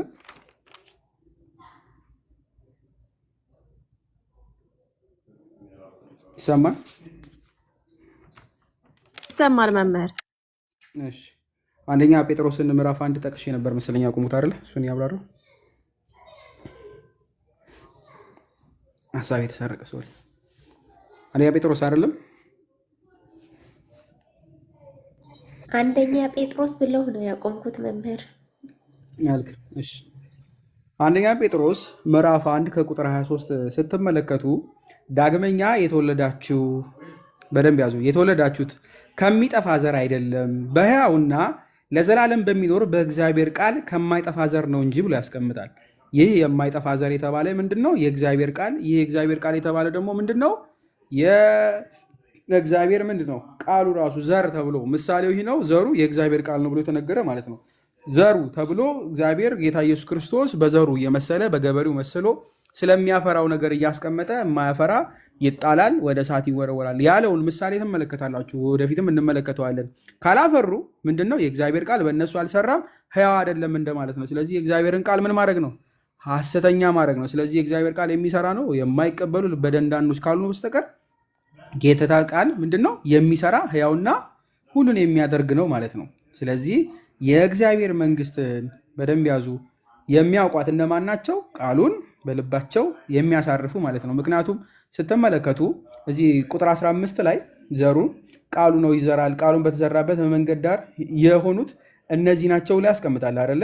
ከዛ በሰሙ ጊዜ ሴጣን ወዲያው መጥቶ በልባቸው የተዘራውን ቃል ይወስዳል ይላል። ሴጣን ምንድን ነው የሚወስደው? በልባቸው የተዘራውን ቃል በቃል ወዲያው በልባቸው የተዘራው እንደሚወስዱ ሁለተኛ ቆሮንቶስ ምዕራፍ 4 ከቁጥር 4 ላይ ያስቀምጣል።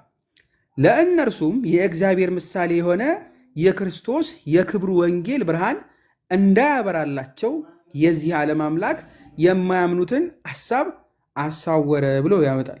በደንብ ያዙ። ለእነርሱ ለነማ ለአይሁዳውያን ላዳመጡት ጌታ ኢየሱስ ክርስቶስ በሚያስተምር ወቅት ማለት ነው። የእግዚአብሔር ቃል ነው የሚለው የእግዚአብሔር ምሳሌ የሆነ የክርስቶስ በደንብ ያዙ። የክርስቶስ የክብሩ ወንጌል ብርሃን እንዳያበራላቸው አይምሯቸውን ያሳወሩ ማለት ነው። ብርሃንን አንፈልግም፣ እውነተኛ ብርሃን ክርስቶስን አንፈልግም የሚሉ ራሳቸውን ያሳወሩ በገዛ ራሳቸው በገዛ ማለት ነው ራሳቸው ምን ያደርጉ ራሳቸውን ያሳወሩ አሉ።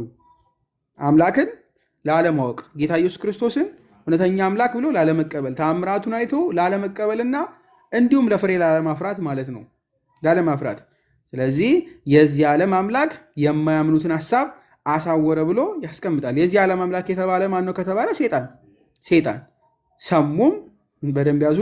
ጊዜም ሰይጣን ወዲያው መጥቶ በሰሙ ጊዜ ሰይጣን ወዲያው መጥቶ በልባቸው የተዘራውን ቃል ይወስዳል ብሎ የተነገረው በልባቸውን ቃል የሚወስድ ማን ነው? ሰይጣን ማለት ነው። ዓለም ወይም ደግሞ የዚች ዓለም አምላክ የማያምኑትን ሐሳብ አሳወረ። ይሄ ሐሳብ ምን አይነት ነው? ጌታ ኢየሱስ ክርስቶስ መጥቶ ስለ ማዳኑ ነግሮን፣ ስለ ሕይወት ነግሮን ከልባችን የሚነጥቅብን ማን ነው? አይምሯችን የሚያሳውርብን ማን ነው ከተባለ ሰይጣን፣ የዚህ ዓለም አምላክ ስለሆነ ማለት ነው። ይህ የወንጌል ብርሃን የክብሩ የክርስቶስ የክብሩ ወንጌል ብርሃን እንዳያበራላቸው ያተኮረባቸው ማለት ነው።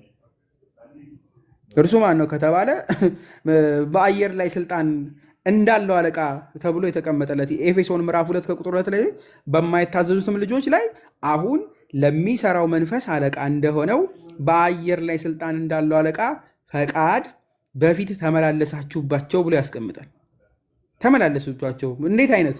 በማይታዘዙትም ልጆች ላይ የጌታን ቃል ሰምተው የማይታዘዙ በልባቸው ላይ የማያነግሱ ቃሉ በልባቸው አርፎ ቃሉ የተባለ ዘር ማለት ነው። ዘሩ የተባለ ቃሉ ነው። የእግዚአብሔር ቃል በልባቸው አርፎ ፍሬ እንዳያፈሩ የማይታዘዙ ካሉ እነዚህ ምንድናቸው?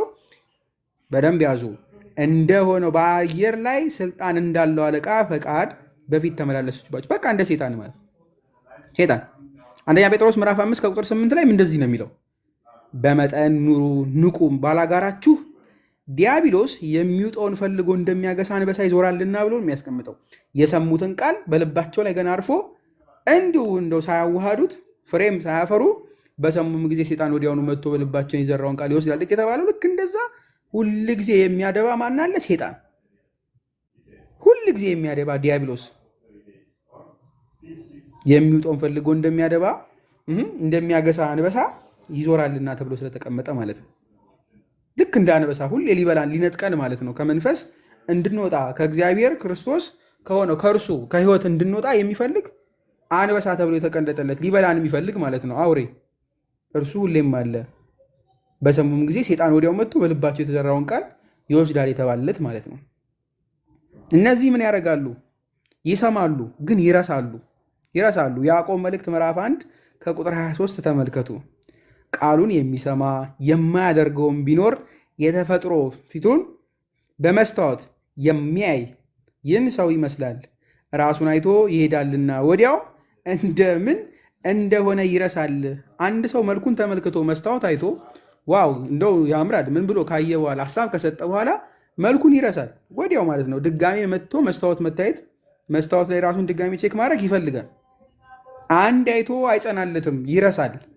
እንዲህ አይነቱን ሰው ቃሉን ሰምቶ ነገር ግን የሚረሳ ያዕቆብ ምዕራፍ 1 ከቁጥር 23 ላይ እንዲህ ነው የሚለን። ዕብራውያን ላይም ስትመለከቱ እንዲህ ነው ቅዱስ ጳውሎስ ምዕራፍ 2 ላይ ስለዚህ ከሰማነው ነገር ምናልባት እንዳንወሰድ ይላል ለእርሱ አብልጠን ልንጠነቀቅ ያስፈልጋልና ብሎ ቅዱስ ጳውሎስ ነው የሚያስቀምጥልን።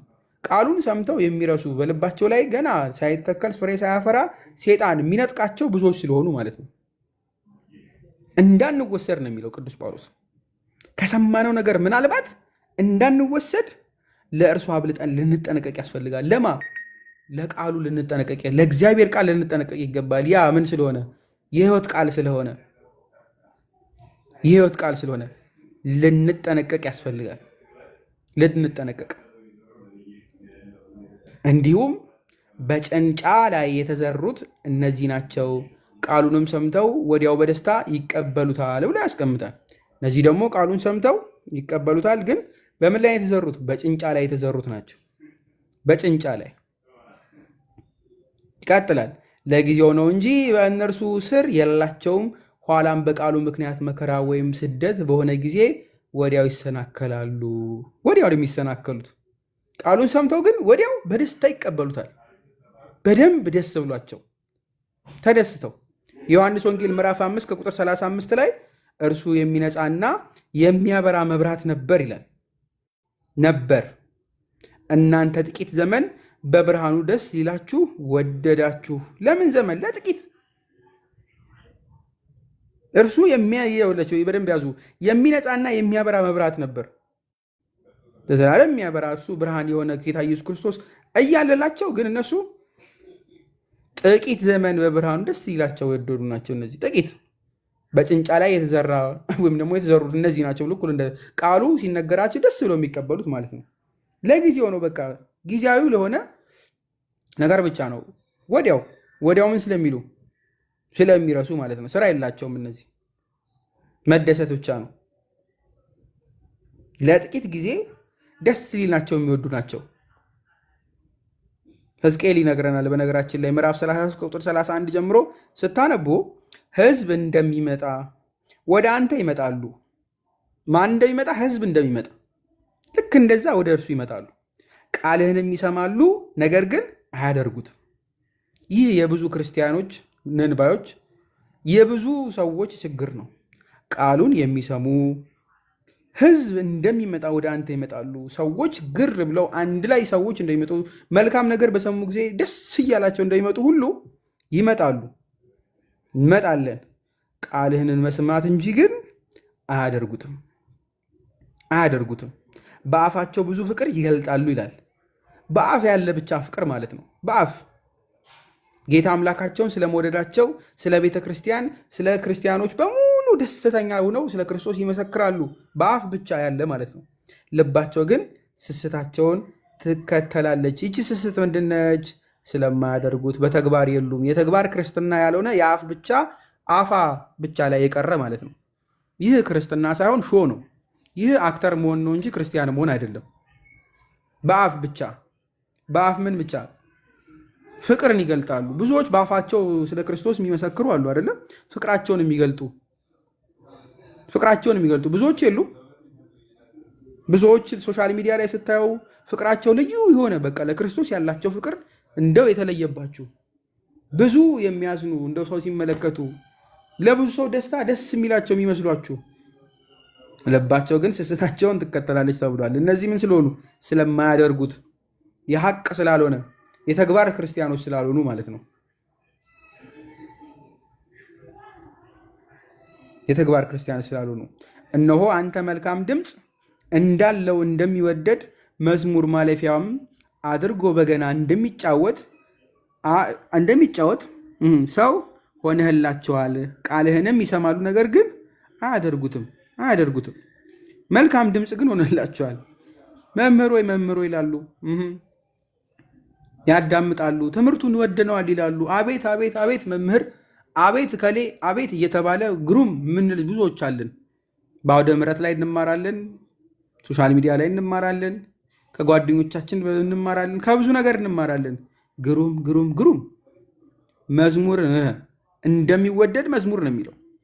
ማለፊያ አድርጎ በገና እንደሚጫወት ማለፊያ የሆነ ማለት ነው። ልክ እንደ መዝሙር ደስ ብሎን የምናዳምጠው ተግባሩ ላይ ግን አልቦ የሆንም ብዙዎች አለን እና ጌታ ኢየሱስ ክርስቶስም ሲናገር ቃሉ ሰምተው ያላመኑ ብዙዎች ነበሩ። እነዚህ ስር የላቸው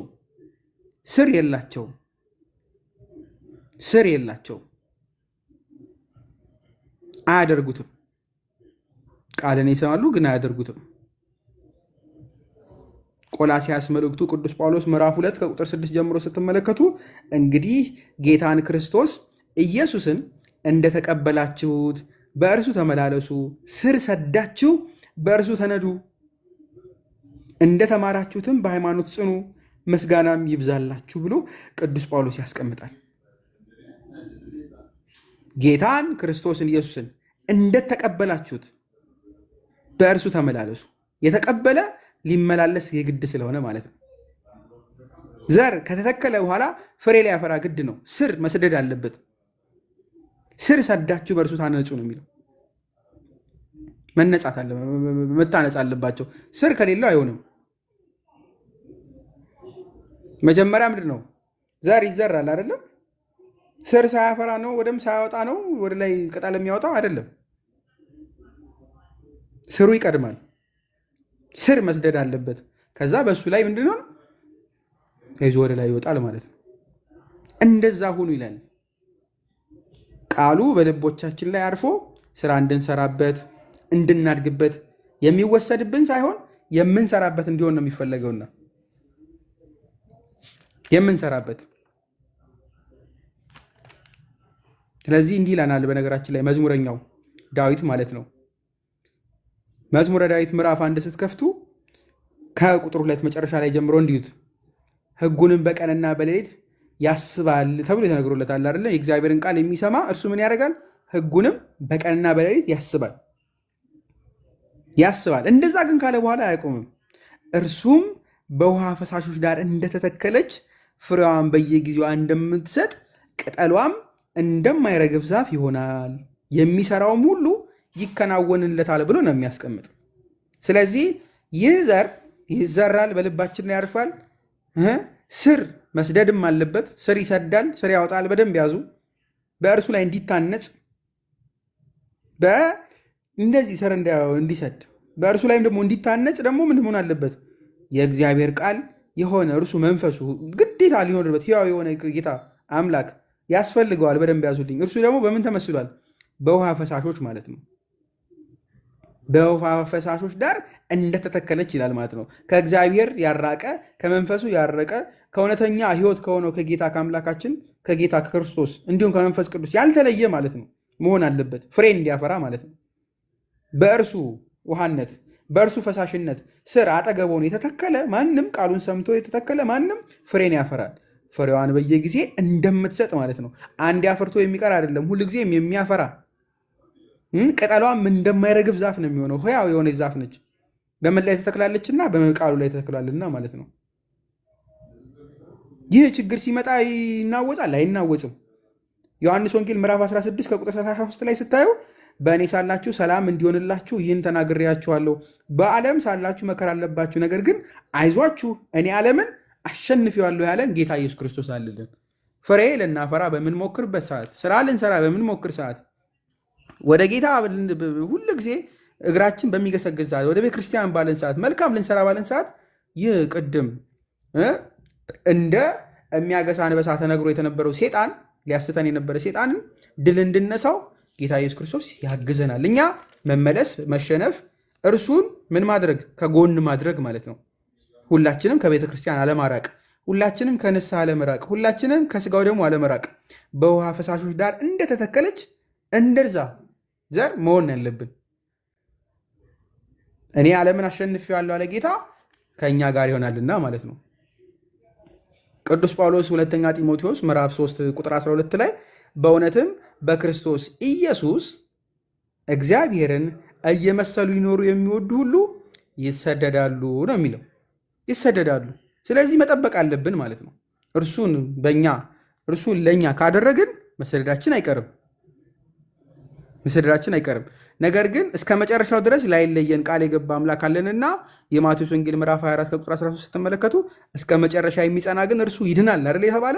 እኛም እስከ መጨረሻው የምንጸና አንዴ ተተክለን የምንነቀል ሳንሆን ልክ በጭንጫ ላይ እንደተዘራ ከዛም ወዲያው ሰምተን ደስ እንዳለን ነገር ግን ለጊዜው ነው እንጂ በእርሱ ስር የላቸውም እንደተባለ ሳንሆን እስከ መጨረሻው ጸንተን ፍሬ የምናፈራ ነው የምንሆነው ክርስቲያኖች ማለት ነው። እንደሱ ያለንን እግዚአብሔር ይወዳል። እንደሱ ያለንን ምን ያደርጋል? ያጸናል ማለት ነው።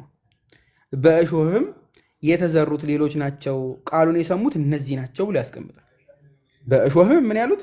የተዘሩት ሌሎች ናቸው፣ ቃሉን የሰሙት እነዚህ ናቸው። ምን አይነት ናቸው? ሶስት ነው ምናልባት የምታገኟቸው። አንደኛው ስለ ዓለም የሚጨነቁ ትመለከታላችሁ፣ በእሾህ መካከል ያሉ ማለት ነው። ቅድም መምህራችን ዘአማኑኤል ሲነግረን ነበረ። ምን በማለት በእሾህ ስር ያሉ ማለት ነው። ማቴዎስ ወንጌል ምዕራፍ 6 ከቁጥር 25 ጀምሮ ስታነቡ እስከ 34 ሂዱና ተመልከቱት። በኑሮ ስላለብን መጨነቅ እንደዛ እንደማይገባን፣ ይህ ጭንቀት በጌታ በኢየሱስ ክርስቶስ ድል እንደሚነሳ ማለት ነው። ስለ ልብስ መጨነቅ እንደሌለብን፣ ስለ ብዙ ነገር፣ ስለ ዓለማዊ ነገር መጨነቅ እንደሌለብን ጌታ ይነግረናል። አንድና አንድ መጀመሪያ ማድረግ ያለብን ጽድቁን መሻት እንደሆነ ማለት ነው። የሉቃስ ወንጌል ምዕራፍ 21 ከቁጥር 34 ጀምሮ ስትመለከቱ ነገር ግን ልባችሁ በመጠጥ ብዛትና በስካር ስለ ትዳርም በማሰብ እንዳይከብድ ያ ቀንም በድንገት እንዳይመጣባችሁ ለራሳችሁ ተጠንቀቁ የተባል ነው። ስለ ዓለም ብዙ እንትን ማለት የለብንም። በስካር በመጠጥ በብዙ ነገር መጨናነቅ እና ራሳችንን ከጌታ ራሱ ምን ማድረግ ከመንግስቱ እንድንወጣ ራሳችን ኮንትሪቢዩት ማድረግ የለብንም። ከዛ መውጣት ነው ያለብን፣ ወደ እግዚአብሔር መንግስት መምጣት። ልክ በፈሳሾቹ በዛ እንደተባለው ዳዊት እንደነገረን ማለት ነው። በውሃ ፈሳሾች ዳር እንደተተከለች እንደዛ ነው መተከል ያለብን። ጌታ በምሳሌ የሚያስቀምጠው ይህን ስለሆነ ማለት ነው። ስለ ገንዘብም ደግሞ እንደዚሁ አስበን በገንዘቦቻችን መጥፋትም ደግሞ የለብንም።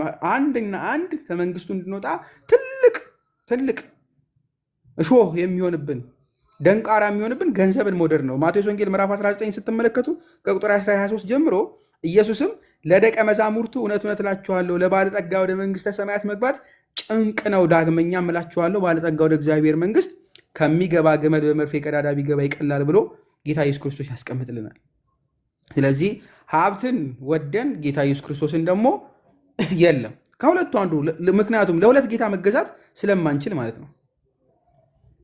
አንደኛ ጢሞቴዎስ ምዕራፍ 6 ከቁጥር 17 ላይ ስትመለከቱ እንዲህ ነው ቅዱስ ጳውሎስ በአሁኑ ዘመን ባለጠጎች የሆኑት የትዕቢትን ነገር እንዳያስቡ ይላል። የትዕቢትን ነገር እንዳያስቡ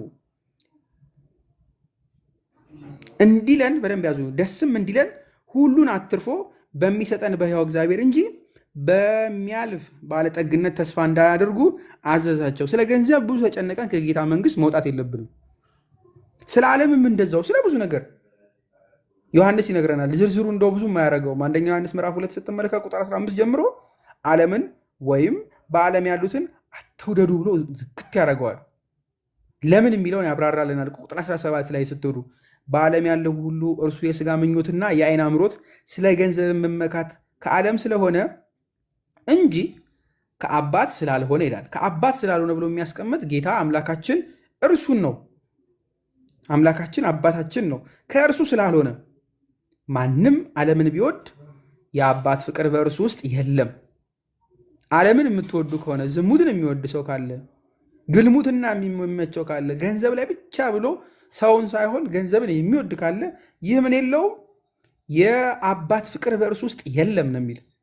ዓለሙም ምኞቱም ያልፋሉ። የዚህ ሰው የዓለም ምኞት ሁሉም ያልፋል። የእግዚአብሔርን ፈቃድ የሚያደርግ ግን ለዘላለም ይኖራል። የእግዚአብሔርን ፈቃድ የሚያደርግ እነማን ናቸው? ቃሉን በልባቸው ተቀብለው ስራ የሰሩ መልካም ያደረጉ። አመንዝሮች ግን ተስፋ የላቸውም። ያዕቆብ ምዕራፍ 4 ከቁጥር 4 ላይ አመንዝሮቹ ዓለምን መውደድ ለእግዚአብሔር ጥል እንዲሆን አታውቁም ምን ብሎ ነው የሚያስቀምጥ ያዕቆብ በመልእክቱ። እንግዲህ የዓለም ወዳጅ ሊሆኑ የሚፈቅዱ ሁሉ የእግዚአብሔር ጠላት ሆነው አለቅ። በአመንዝራነት የሚቀጥል የማን ጠላት ሆኗል? የእግዚአብሔር ጠላት ሆኗል። ይህ አመንዝራነት ቀድሞ ዘፍጥረት ምዕራፍ 3 እኮ ስትመለከቱ እሾህና አሜከላን ታበቅላለች ተብሎ ለምድር ተነግሯል። የምድርን ቡቃያ ትበላለህ ተብሎ ለአዳም ተነግሮለታል። ያ በቃ ይሄው አዲስ ኪዳን ቀርቷል። ከዛ መውጣት አለበት በክርስቶስ።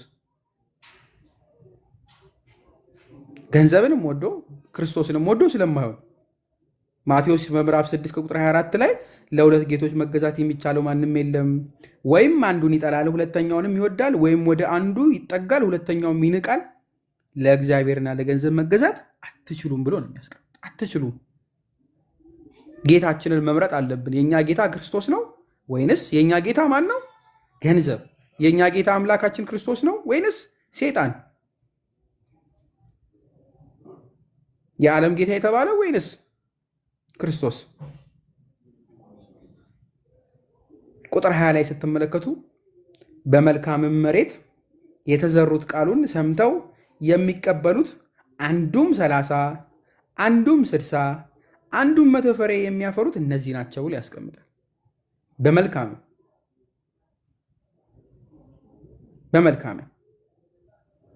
ምክንያቱም የዚህን ዓለም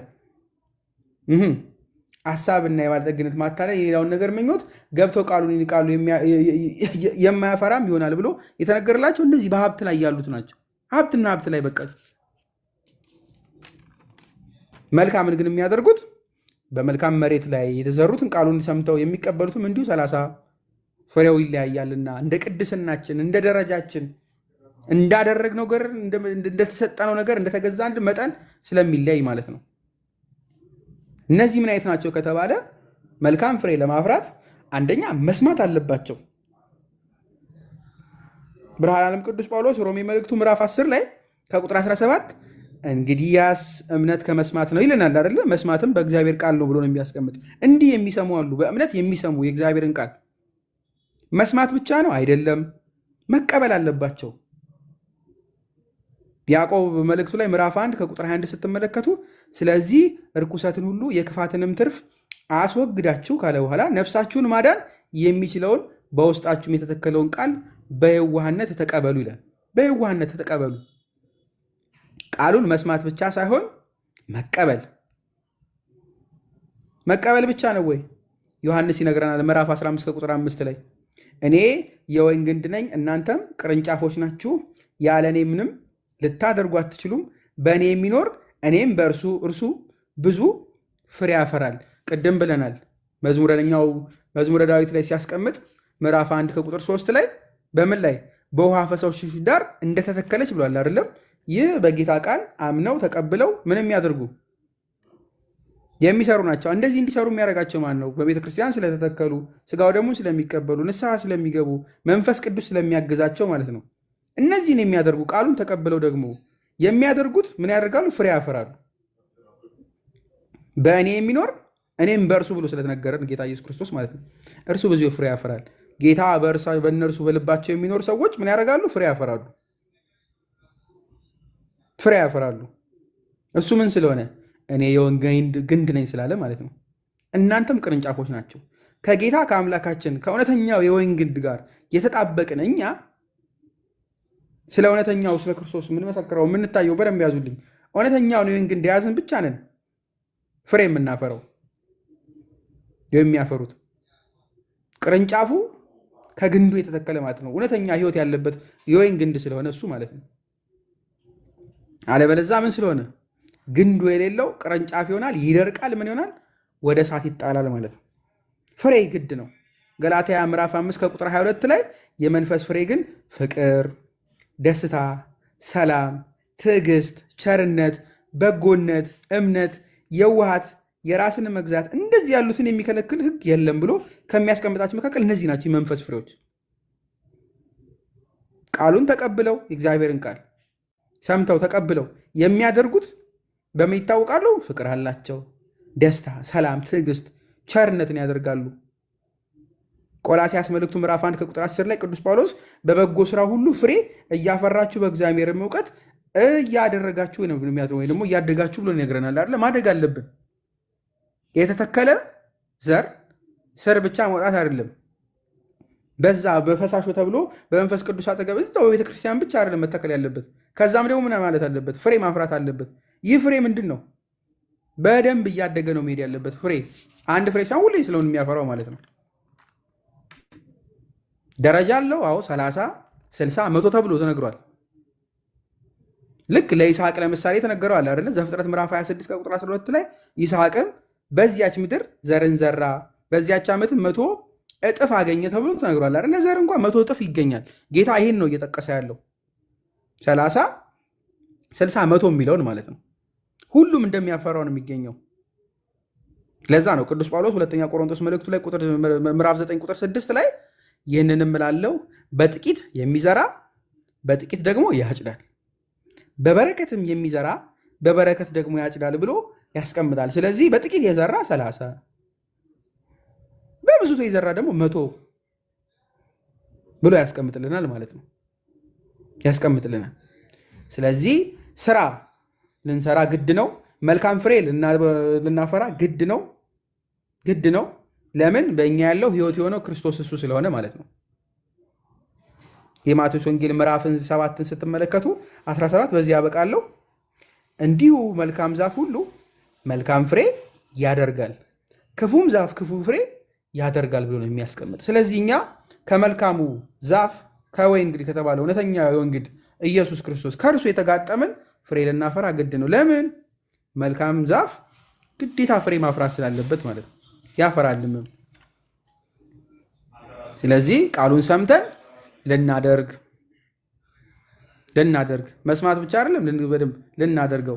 ይህን የምናደርገው ምንድን ነው? የምርም እውነትም ተቀብለን የአምላካችን የጌታችን የኢየሱስ ክርስቶስ ቃል ነው ብለን አምንን ልንቀበለና ልናደርገው። አንዴ ብቻ ነው አይደለም፣ ሁሌ ልንመላለስ የግድ ነው ማለት ነው። የግድ ነው። በመልካም መሬት የተዘሩት ቃሉን ሰምተው የሚቀበሉት ናቸው። ተቀብለው ብቻ ግን አቆሙ? ሰሙ። አዎ በእምነት የሚሰሙ ብሏል አይደለ? ሮሜ መልእክት 10 ላይ ከዛ ተቀበልን። ያዕቆብ ምዕራፍ 1 አየን እኮ በውስጣቸው የተተከለውን ቃል በየዋህነት ተቀበሉ። ከዛ ግን ፍሬ እንዲሁ 30 አንዱም 60 አንዱም 100 ፍሬ የሚያፈሩት እነዚህ ናቸው ብሎ ጌታ ኢየሱስ ክርስቶስ ተናገረ ማለት ነው። ከእነዚህ አድርገን አሚን። ዲያቆን አለ